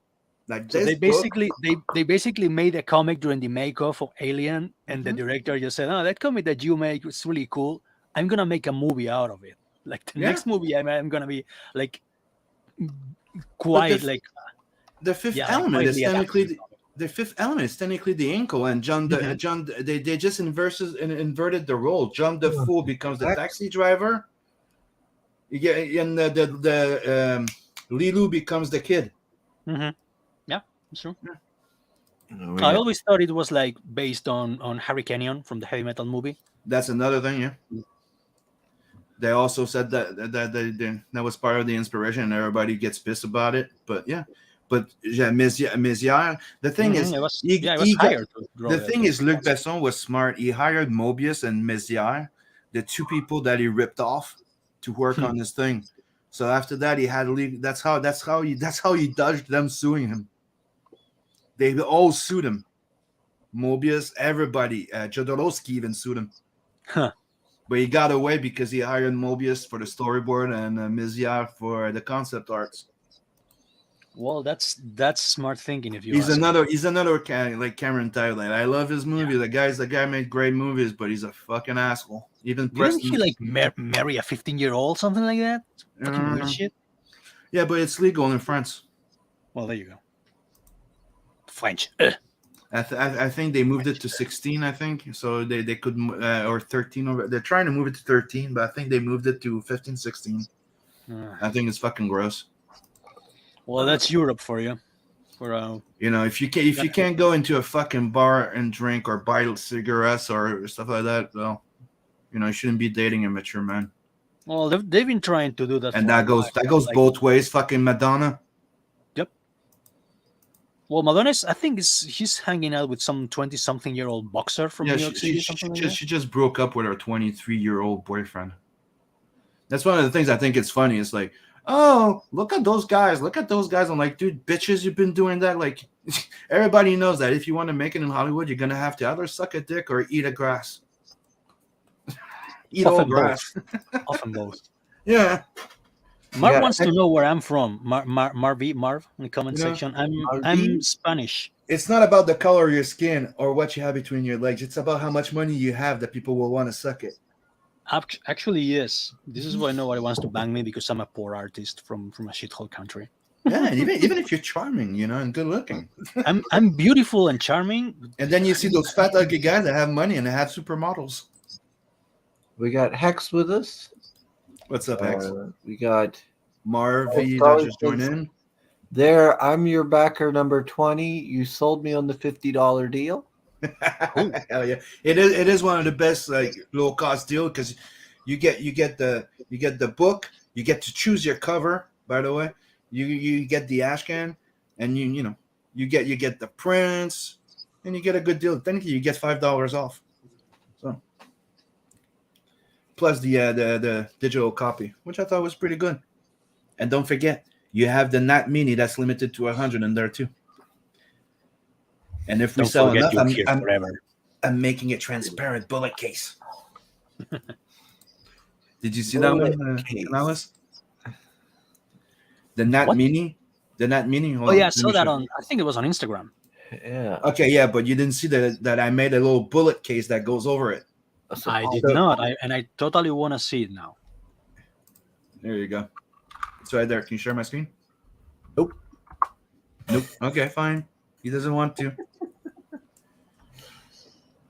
So that's cool. The idea would be this. So, whoop. Oh shit.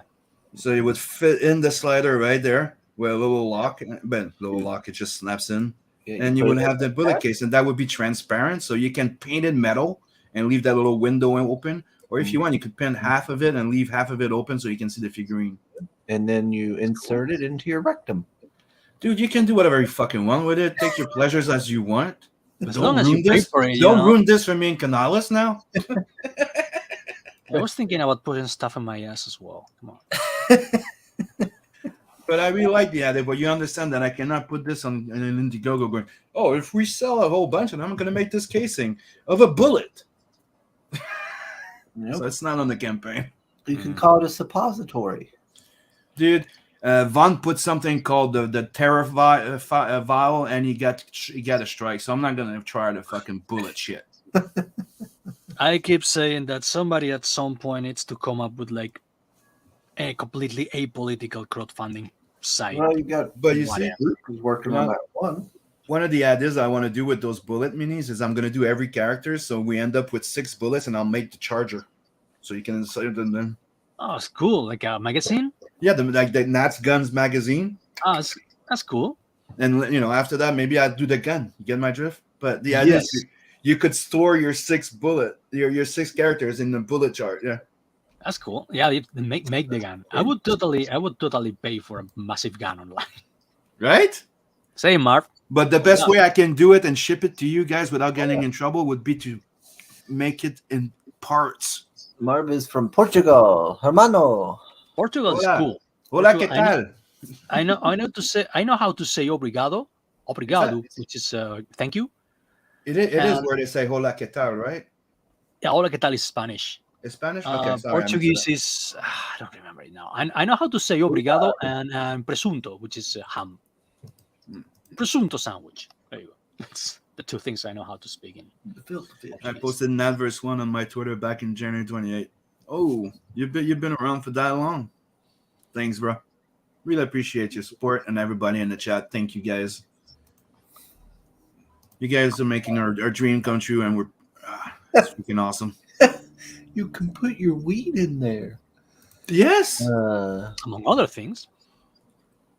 but one of the things I'm working on right now, Canales, is to have like the action figures, but they come in pieces, so you can just snap the joints together.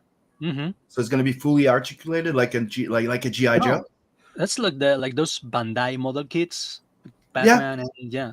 But Yeah. they did something similar with the Halo characters a while back. And the idea would be I would do that, so it would be fully articulated and it comes in pieces in a little box. That I could do. That's cool. And you just paint it and then snap them together. I want to make the full collection. I'm gonna start making the bike. Also, Nice. and I'm working on my first Transformer boat. Oh shit! Somebody said Transformers. I'm having a massive nerdgasm. But you know that's coming, right? You've had a glimpse of what's coming in Natverse for a while back. Mm-hmm. I gotta say I do. But whenever anyone says Transformers on stream, like I get all fussy. Get a fussy feeling on the. Dude, when I started checking into it, the articulated figurine it's hard to work. It's a big. It's not that complex, but But dude, I started checking designs for transformable characters, and I'm like, oh fuck, that's gonna be hell, but that's gonna be fun. Starting to put the ship transforming into robots, and I'm like, yeah, man. I remember my years drawing Transformers because I started as a semi-pro artist by working on Transformers fan comics, and I didn't know what the hell I was doing, but it was like so fun, and people were so supportive because it was before all this gender politics bullshit. It was like almost at the beginning of it, at the dawn of it, but the fandom was really united, and we all had so much fun, and everyone was so supportive, and the robots were freaking hard to draw because the new redesigns were like crazy complicated, and I remember suffering it as much as I enjoyed it, and I miss those times. Yes, it's one of the things that I do like drawing big robots, but the big Transformer got really complicated. Did you ever read the IDW? Oh yeah, no, series? those are the best. The first series was the first generation 1 series was the shit. That was awesome. It had like the best script writer who was Simon Furman from the original Marvel UK run, and EJ Su was drawing the Transformers, and they were great because they look like the cartoon, but better. Yeah, he drew them like in the cartoon, but he also gave them like an industrial, believable design. It was great, like the perfect balance between realistic and cartoony. How they should have done it in the goddamn movies. Yes. Or you saw the Bumblebee intro? Yeah, why couldn't just do that? Right? Like, dude, I remember seeing that. Why did you have to redesign? I don't know. Dude, I would pay $20 just to see that intro. Like, I'm sorry, it's like you go see Bumblebee, you watch the intro, you're done, walk out. They just redesign every Transformer as a gray, nondescript, jumbling mass of metal. Like, oh, this is Ironhide. Okay, if you say so. I just say like, scrap metal moving. I don't know. Well, in that intro, they don't even need to tell you who the fuck it is. Hey, that's Wheeljack. That's Ironhide. Instantly recognize every one of them. That's what we wanted. The only one that's not. That's kind of like what AJ Su did. Like, he respected the original designs, but he like redesigned them in a way that like their faces were like pieces of metal conjoined together, and you could see how they worked. It was great. The only bad part I thought about the Bumblebee movie is that they all look on point, but they kept the new design of Bumblebee. They should have just because that's the design that the new generations know. It's like he looks like Goldbug. You know when Bumblebee becomes Goldbug? Yes, because it's I think that's what they were going for, like the Bumblebee Goldbug hybrid, because he has like the faceplate and whatnot. I just don't like that he doesn't speak. Like they got that from the original Michael Bay. It was never like that in the cartoons or in the comic books. Yeah, but he speaks in the beginning. He gets the voice box ripped out by. It's another franchise. It's not in the Bayformers universe. Why couldn't they just let him speak? I know. They should just have rebooted and then left the base thing there and just do. Like, I'm sorry, the other Transformers look on point. They should have done the same thing with Bumblebee. Just go with a more, on point on canon look would have been freaking Again, awesome. I don't- Especially that I don't know. they made him into the Bug. Yeah, it's like no, And- that's from the Michael Bay movies. Like the first Michael Bay movies were really successful, and kids were used to seeing a Bumblebee that didn't speak. So Mhm. we can have Bumblebee speak because they were gonna be like, oh, why is he Yeah. speaking? Bumblebee doesn't speak. I was gonna say, there's a reason they picked the woman character as a Latina, right? Hmm. He doesn't speak; she'll do all the talking. Let's see. We got El racismo. Chris, stop rubbing yourself under the blanket. You might be cold, but think of all the degeneracy Pale Rider can do with a clip of you doing that. Oh Lord. Well, he probably would. He might not have had that idea until you said something, Soul. Dude, I- I'm gonna send you one of these really nice fisherman sweaters that we have here in Basque Country, like the wool with the zipper. They're like really warm from the. I'd be worried if he was wearing that red T-shirt saying "I'm rubbing it." Marv says he lives. That would be kind of a dangerous combo. He says he lives near Spain, Viana do Castelo, and I grew up watching Curro Jimenez. Curro Jimenez. That was an old Spanish TV show about basically a Spanish Robin Hood, who was like a guy who worked at a boat, like I don't know how you call that, like A what? how do you what's the trade of Charon from the Greek mythology? It's like a boat something, Charon, the guy who like The signal guy. I don't know. I don't. Man, I'm blanking here. I need to get more sleep. He was based on an actual living person who fought against the French when they invaded Spain. He was like a highwayman who would like rob Okay. people, like rob the French, and go on a guerrilla warfare against the French troops. And he was played by the guy with the deepest, manliest voice Charon. in Spanish. Yeah, Charon. How do you call that? Charon, The ferryman. He was a ferryman. the ferryman. Yeah. Yeah, he worked as a ferryman until I don't know the French killed his family or something, and he went guerrilla, he went Mackie. Oh, we got Agent Zero. Good morning. Good morning. Mini skirt chick gave me epileptic seizure.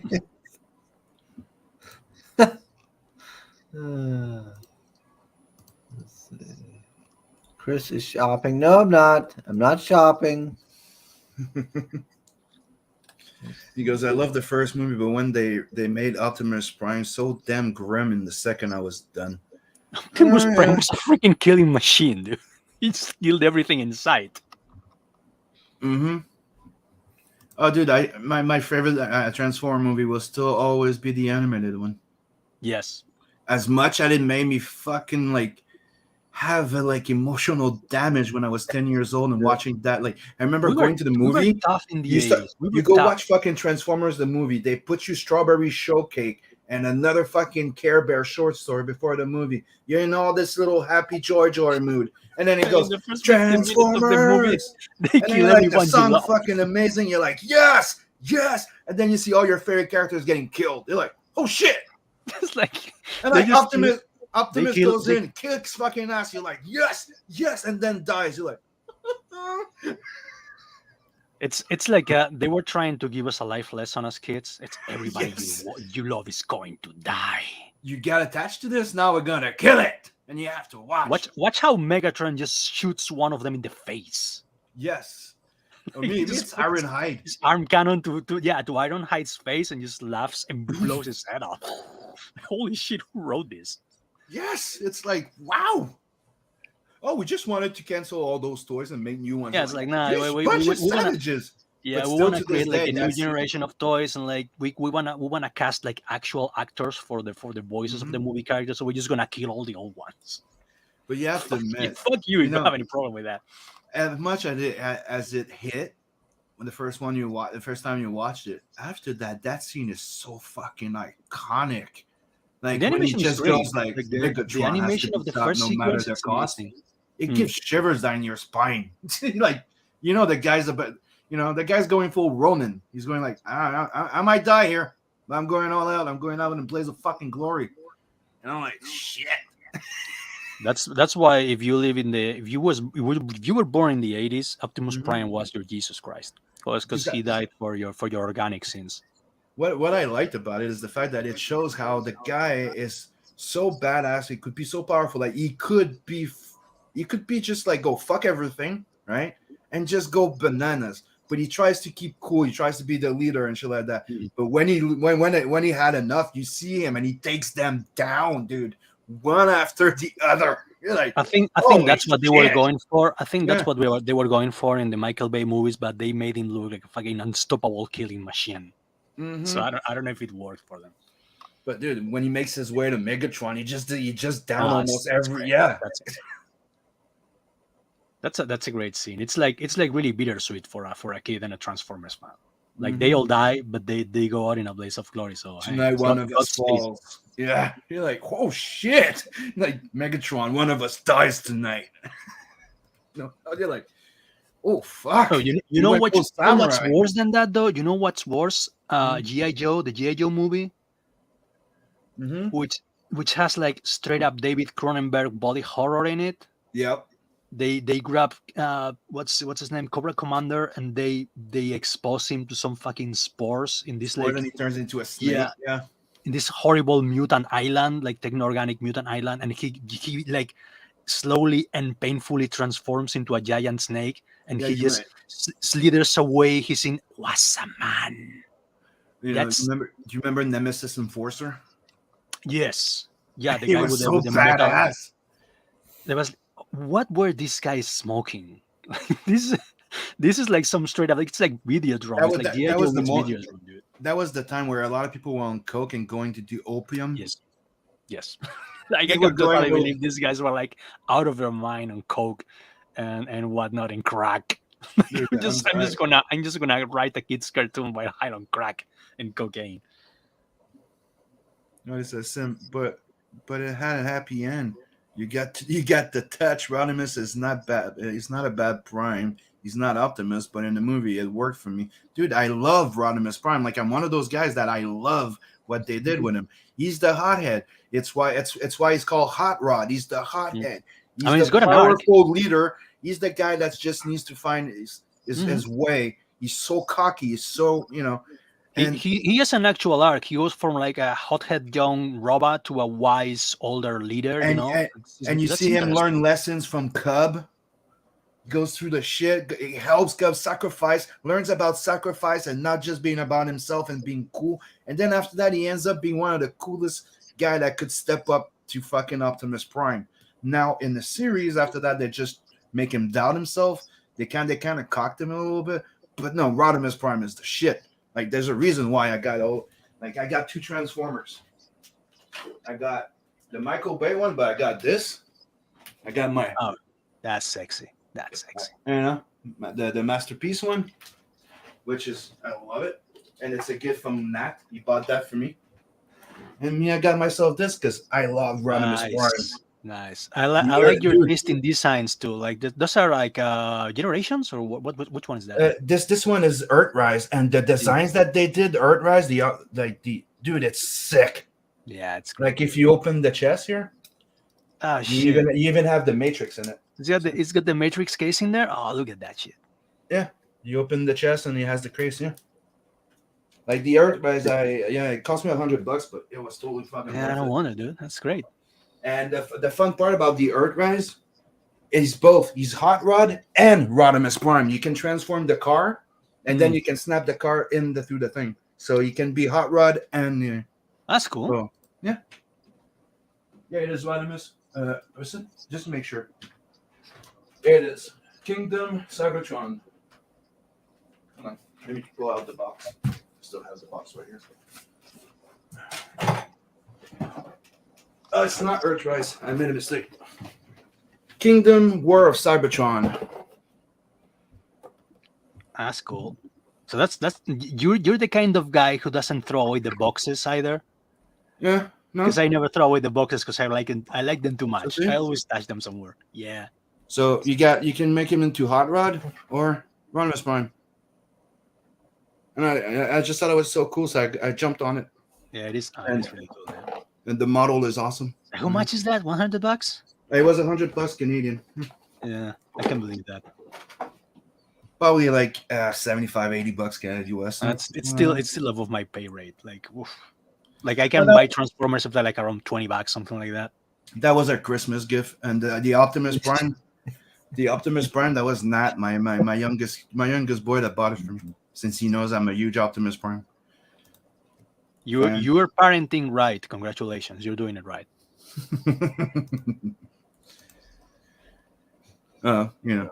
Sorry that I'm not in the chat. I'm drawing, but aware of what's going on. Yeah, no worries, Mark. Don't worry, thank you. I do that all the time. I just put my friends on listening while I draw. Usually I'm working on every stream. It's just as yesterday and today I'm taking a little break. I've been working like a madman for the last few months. This guy says, okay, I will probably sleep alone for the rest of my life, but I'm Chrome Dog backer number 71 now. I'll probably sleep alone for the rest of my Cool. life. Meaning the wife's going to see that guy. Yep. It's always good being hot water. Well, thank you. And thank you on, I think it's Marv. Whoever Chrome Dog is. Be Agent Zero, ain't it?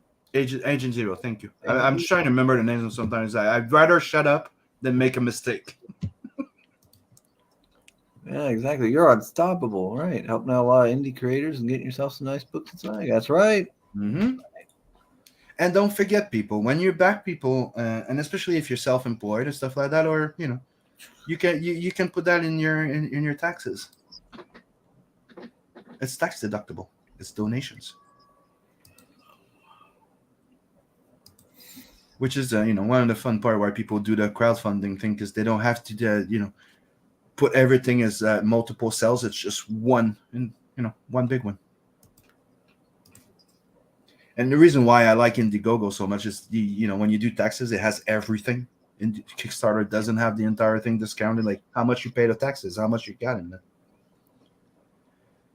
Man, I love paying taxes. Oh, It's part of my job. I don't mind paying taxes. I just think they're charging way too fucking much, especially here now. They went up. Well, I live in Spain, so I believe that everything they're charging you for is too much because they only give you shit in return, basically.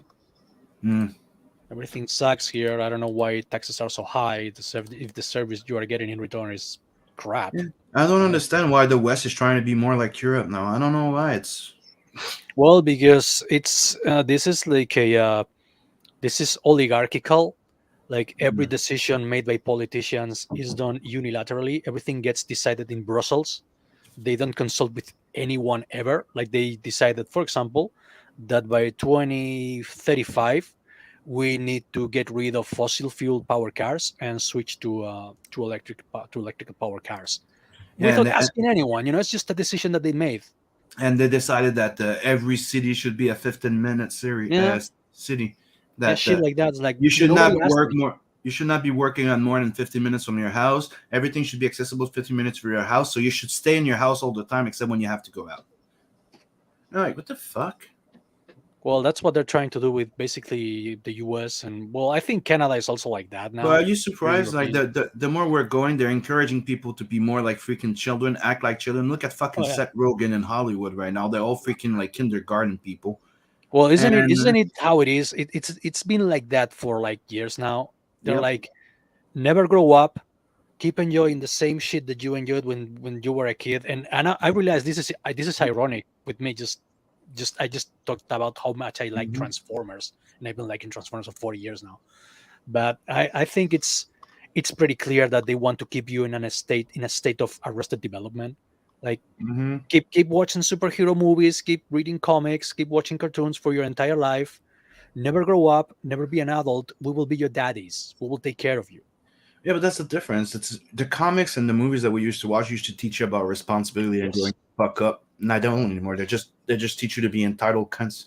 I mean, the reason why I am like I am is because probably I blame Jack Barton from Big Trouble in Little China and Eddie Murphy from The Golden Child and Bill Murray from Ghostbusters. Those are the three guys who taught me never to respect anything or anyone. No, no matter how powerful or magical looking they are, I'll always make fun of them. So that's how I learned not to respect authority. Remember, folks. What does this mean, Saul? Instead of banjo, What is it? Yes, he put the banjo in the chat. You still haven't sung this, sing the Oh, song, no, and we really? got 3 backers. No, 2 backers since we launched. well, Since with we, the big boy. I made no promises about singing. you should sing the song "I'm a Man."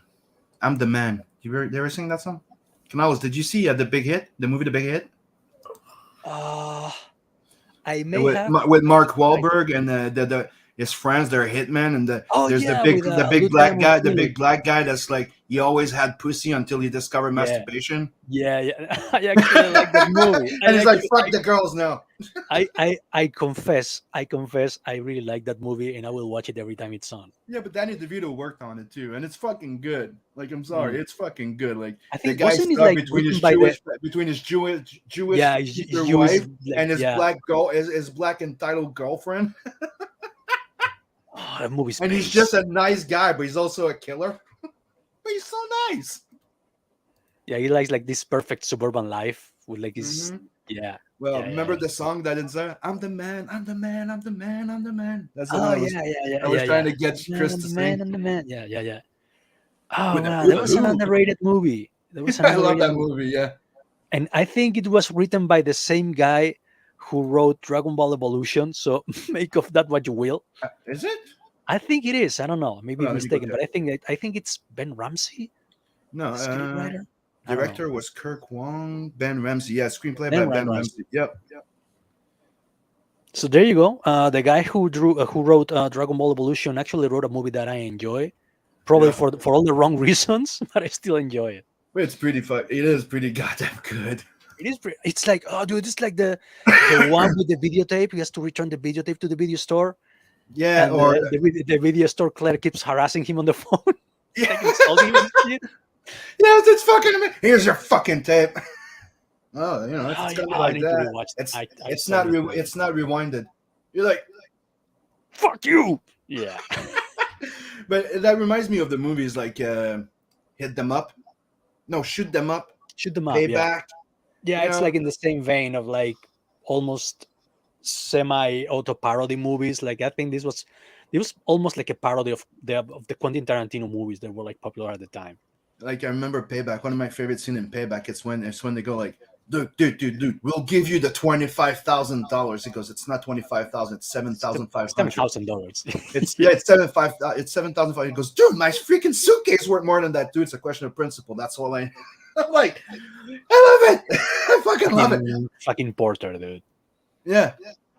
It's supposed to be Get Carter. It's based on Get Carter or something like that. But It's based on the Parker novels by Donald E. Westlake, I think. Forget, Mhm. I'm not sure, but they actually made a Parker movie with Jason Statham in I don't know the 2010 something like that. It's not as good.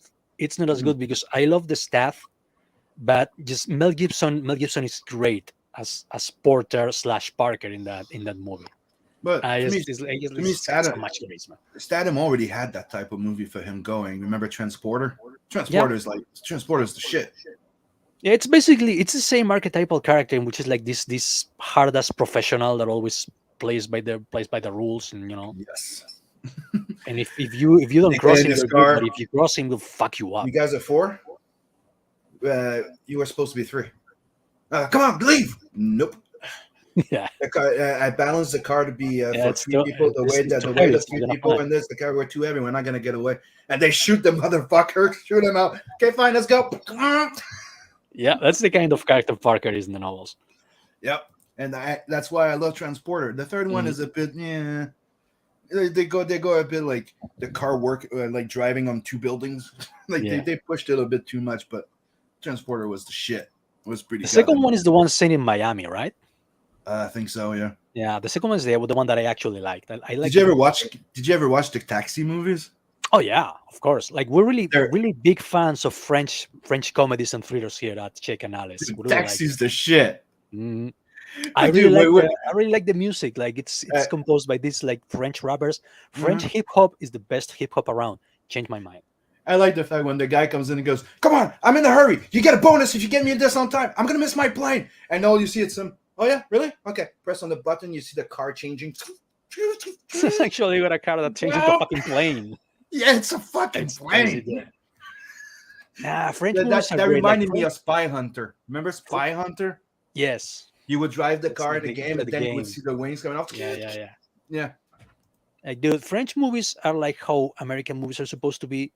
Like, I don't know. It's like really not simple in a bad way, but they entertain. They don't try to be anything more than they are.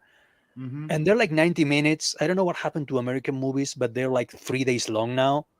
You have to spend your entire fucking weekend in movie theater. Okay, I'm gonna go watch Endgame. Well, you know what? It's 2 weeks long. Oh shit! I guess I better bring like some supplies and a pot to piss in because I'm gonna be here for a long time. French movies are like 90 minutes. They're like action, drama, and comedy, and you get really satisfied. They're like really satisfying. So I don't know what happened. I don't know why nobody's doing that anymore except for the French and maybe Koreans. Well, I don't know because I think it's the blockbuster mentality, the entire aspect of let's all do the same thing, try to make as much money because there's no more experimental movies before Yeah. happening. There's Yeah, because no just like that's another thing. Like the French will do like a Taxi, which yeah, is like a comedy thriller, but also has like bits of action. science fiction in it because the car is basically unbelievable. Yeah. It's It's actually like the Batmobile. They even like there's yeah, a point where you see the car with the freaking jack going. yeah, You it's see the basically yeah, wheels. it's like a Batman movie minus Batman. It's just some guy who drives a taxi, but I don't know why they don't come up with that stuff in Hollywood anymore. Like this is a simple idea, And I 90 like minutes. It's fun. It's entertainment. and I like the fact that they got Sylvester Stallone in the second movie. Like Sylvester Stallone was such a big fan of the movie Taxi that he wanted to be in a movie. So he's one of the first customers. He gets in the cab and he drives, and at the end he barfs in the bag. No, he comes Yeah, to barf in the bag, and he's I like, "No, remember no, I'm that fine. part. I'm fine." Ugh. You got Tree Goblin in the chat. Soul's telling me, is this some starving poet live live action art project you're doing? Makes me want to buy you a warm soup or something. It's a performance, dude. He It's goes, more than art. "Sleeping on stream is not cool. I don't support this. Sim and Canales talking is never that boring. People who have no problem We're watching not wrestling boring. should be We're able really to stay really awake." entertaining. He's giving him shit because he's falling asleep in the chair. So maybe we should just stop It the has stream and nothing let to him do sleep. with Sim and Canales. Yeah, I'm afraid we're making sugar. No, he's feel saying, like, "How feel like dare it's you a fall thing we have asleep here. while me and Canales are being so entertaining?" Well, I didn't get my nap. I'm tired. Leave me alone. And it's cold. Oh. And you did Just what give you're me allowed. just give me your postal code or your postal office or whatever, and I will send you one of those nice snuggly Basque sweaters that I'm talking about. Like Those they're big like really wool great ones, against the cold, dude. I the big swear. wool ones. Yeah, the ones that like they have like a turtleneck with a zipper on it. Mm, the Switzerland skiing type one. Yeah, so like yeah, but it's like they're like really really thick and made of wool. We call them Hmm. arranzales, which is like means fisherman. Where you could be Fisherman skinny, you sweaters. put that on, and you look like you just gained Yes, 200 you look pounds. like really buff. That's why people wear them here because it's like going to the gym but cheaper. Jay Ryan says Darwin Cook's Parker graphic novel adaptations are great. Oh, Hmm. That's just true. Yeah, he actually really likes Donald A. Westlake, and I remember a Catwoman comic book that he made, in which he low key ripped off Donald E. Westlake and introduced Parker, except he wasn't Parker; he had another name, but he was that it was clearly him. You know, so there he goes again, being a Westlake fan. Soul says I knew there would be a lot of French talk in this stream, but that's clearly more than I was prepared for. Sharon says it's cold. There are wolves. Oh. Ugh. all right, man. Sorry, a backer that left me a message. What did they- pew, pew, pew, pew. I like to answer those people that leave comments on my campaign pretty quickly. That's a good policy. Yeah, that's the one. They are in times of Jay Ryan. Catwoman Selena's big score. Let's see what they're saying. Yeah, sorry, I stepped on your moderator toes, Chris. I was replying to Jay Ryan. Oh, that's fine. Oh, yeah, look at that. Ow, ow, ow. Look at these questions. There you go. That's answered. Oh no, we got a bot. Well, we got a bot where? I don't see it. In the comments here. I don't see it. I'm having the issue you're having usually. This Oh, there. person. I mean, on the campaign. Okay. Yeah, this person talking Yeah. on Fiverr about putting a link to Fiverr. I flagged it twice. Like I flagged it. If you guys want to help, report the comments. They're gonna take them out eventually. Me, I just report the comment because that's just spam. Oh. When it's a backer, I answer them as quick as possible. Like there was Mr. Conrad that asked, "Is Alan's cover for the original #2 campaign still good to go?" Because it's not on the campaign, so they were wondering if I took it out. I'm like, no. It was exclusive. So it's to respect the exclusivity of the first campaign. It's not available in this one, so it's limited. I'm probably just going to print 25 of them. It's that limited. And You answered LKG. Yeah, I just did. Okay. If you refresh, you'll see my answer. Good. Well done. Well done. Yeah, I don't mess around. You know, my backers are my reason to be in a way. I love you guys. If it wasn't for you, I wouldn't be where I am now, and I wouldn't be doing what I love. So, mwah. Chris needs a break from night shift. It's draining him.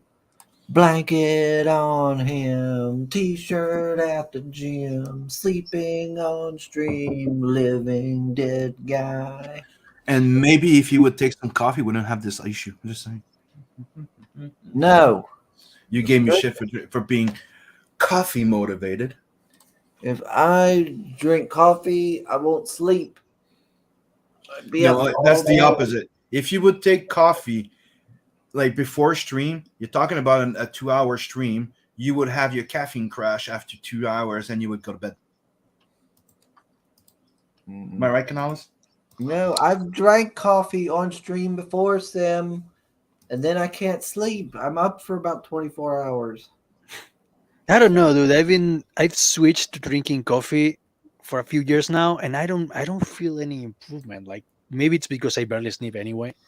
Mm-hmm. I need to get my sleep fixed. Yeah, I like to have my coffee in the morning, and then after that, I'm done. I do need to get my sleep fixed. Okay, so I think the stream is over before Chris decides to swallow everybody. That reminded me of that Beetlejuice thing when they go like. Oh yes, that's another great movie, and I think they're gonna make a sequel. Yeah, I know they agreed to. I don't know if it's gonna happen, but they said that they wanted to. So Michael Keaton is like 1,000,000 years old. How are they gonna justify that, dude? But I'm sorry if they don't do Beetlejuice. They're supposedly like he hinted that Keaton. It's been told that Keaton's been pushing that people for the new DC thing to bring back Tim Burton. Okay, he wants to work with Tim Burton on a Batman movie again, and they're thinking of doing the Batman Beyond thing. So imagine Tim Burton coming back to do Batman Beyond. Okay, that I'm there. Watch that. I might watch. I'm gonna go in theater to watch this shit. Yes, but only because it's Tim Burton. It's not the guy who directed an episode of It's Always Sunny in Philadelphia. I'm not interested. But Tim Burton, I really like. Michael Keaton, come on. Michael Keaton, okay. It's the best freaking. Like, come on, having him playing the freaking old Batman would be awesome. Pascali says he's got to run. Enjoy your day, guys. You too, Pascali. Later, and thank you. See ya. Shadowhawk also's got to run. Hail, hail. And Chris has Hey, to go to Joe. bed soon. Let me see. Coffee is the life juice. Yes. Yeah, I need to go to bed soon. But you know, like tired. everything's better in moderation.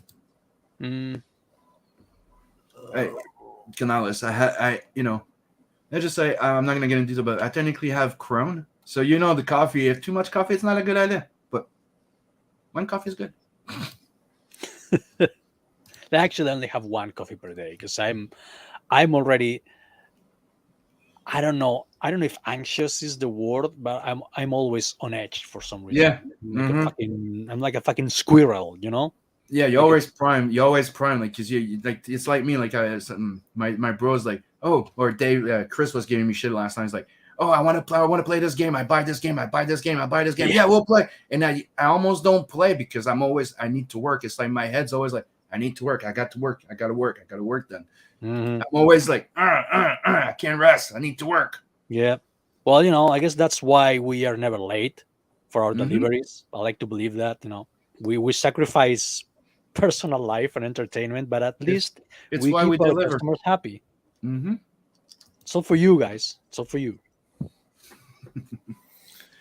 Sim, that would be crazy good. I always like the idea of old Bruce and Batman Beyond, where he says no, no to the gun better than the Dark Knight Returns option.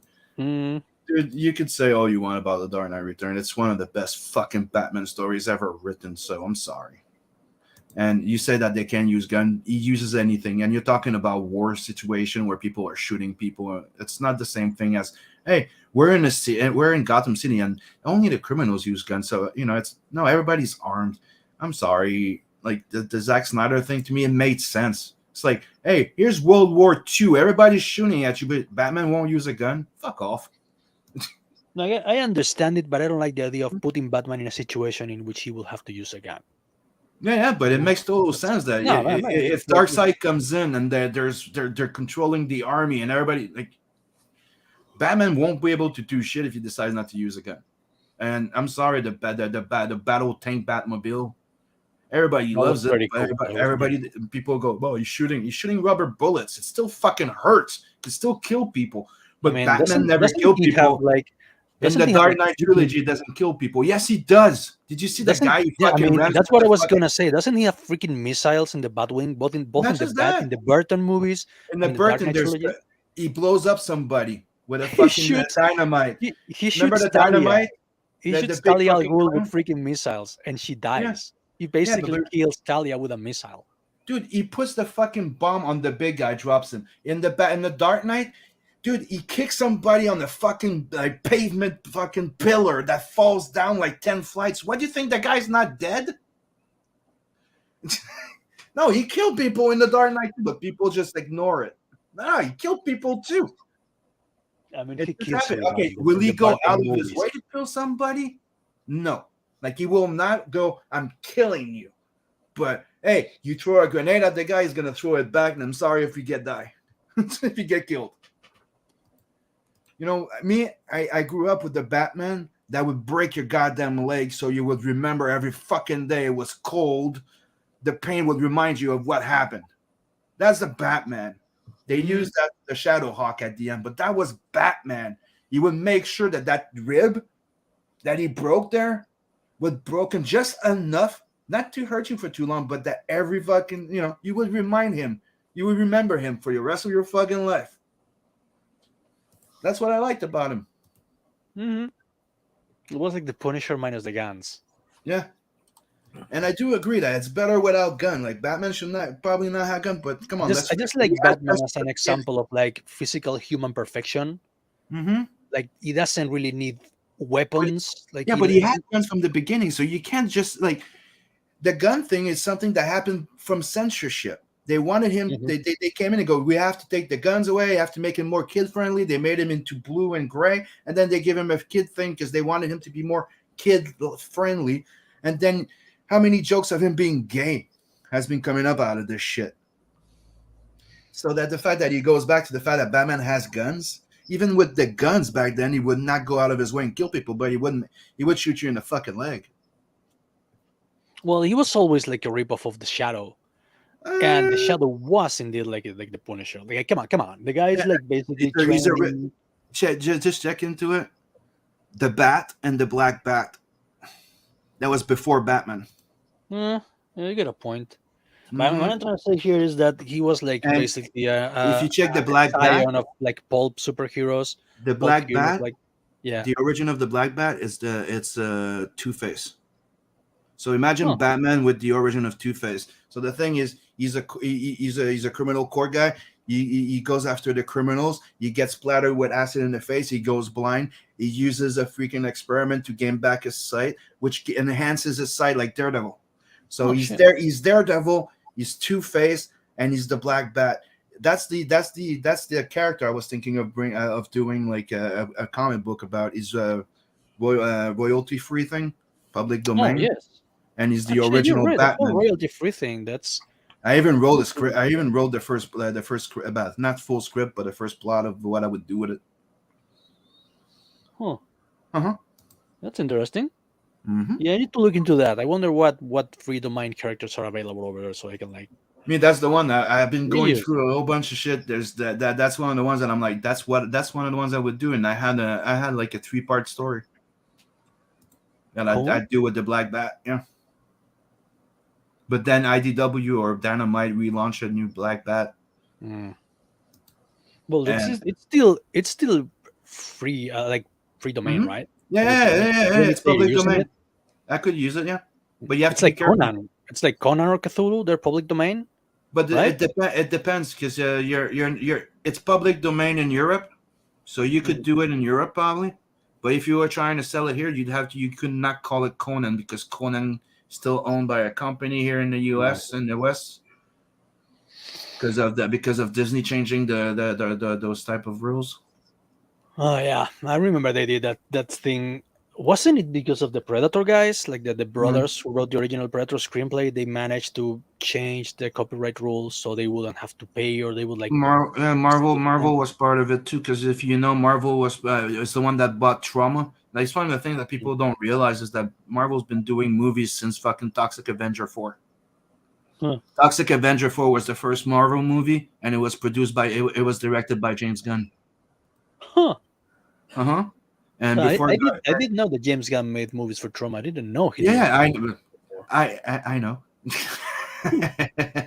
Yeah, because when I was talking with him and got to know James Gunn, that was after his Scooby-Doo and he wrote the script, I think, for Dawn of the Dead, but that was before he started producing again.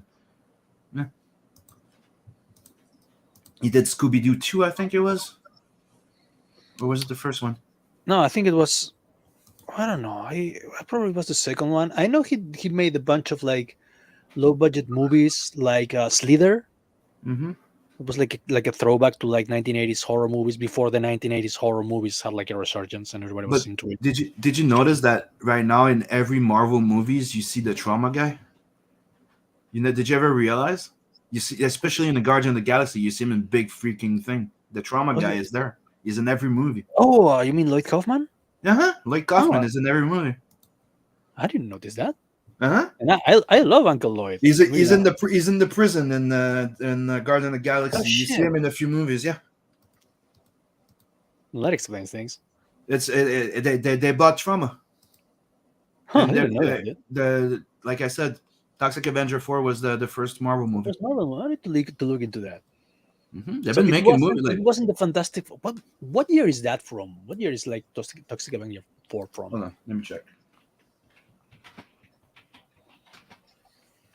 Toxic Avenger 4.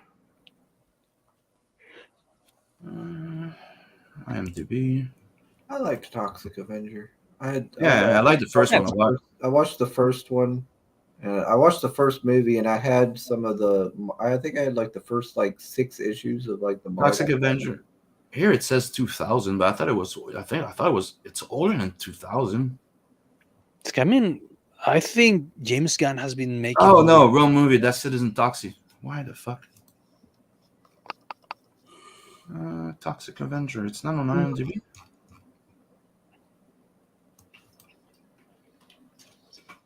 Just check James Gunn, see what movies has he made.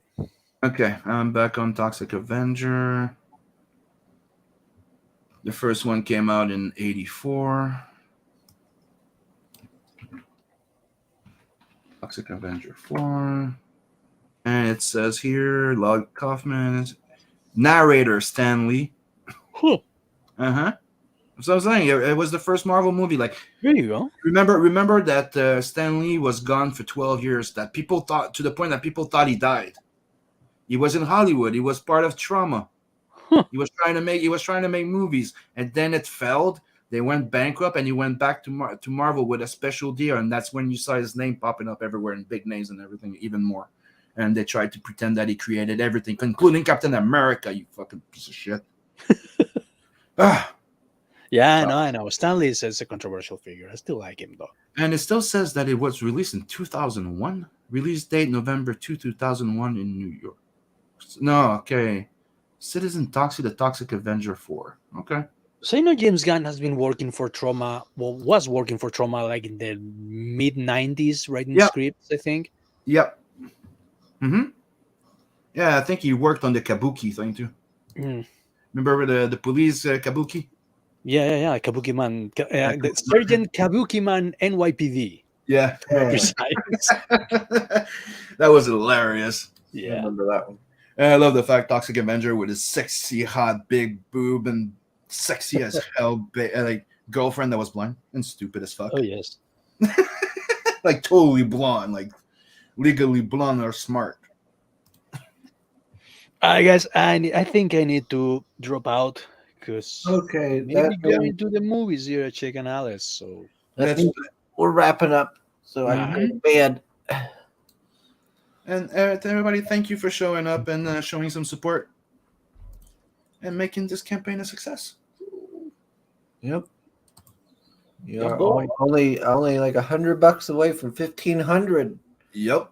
And Still if you look 30 at the days stretch, left. there's 2 stretch goals. If we reach 100 backers, I'm unlocking a special print. And if we reach a 5K, which would mean that's why it's at 5K. If we reach 5K, we beat the record of Telso and Natverse 1, and maybe even Blood Hunt. So it's my way of saying going like, let's beat my first campaign. And when we do that, everybody's gonna get a double-sided bookmark. One side is gonna be Nat, the other side is gonna be Luani. Well, Pale Rider is not even going to watch the replay. And I thought he was dedicated to this channel. Disappointed. And don't forget to grab your mini. Alrighty, everybody. Later. Later. Adios. Hasta luego.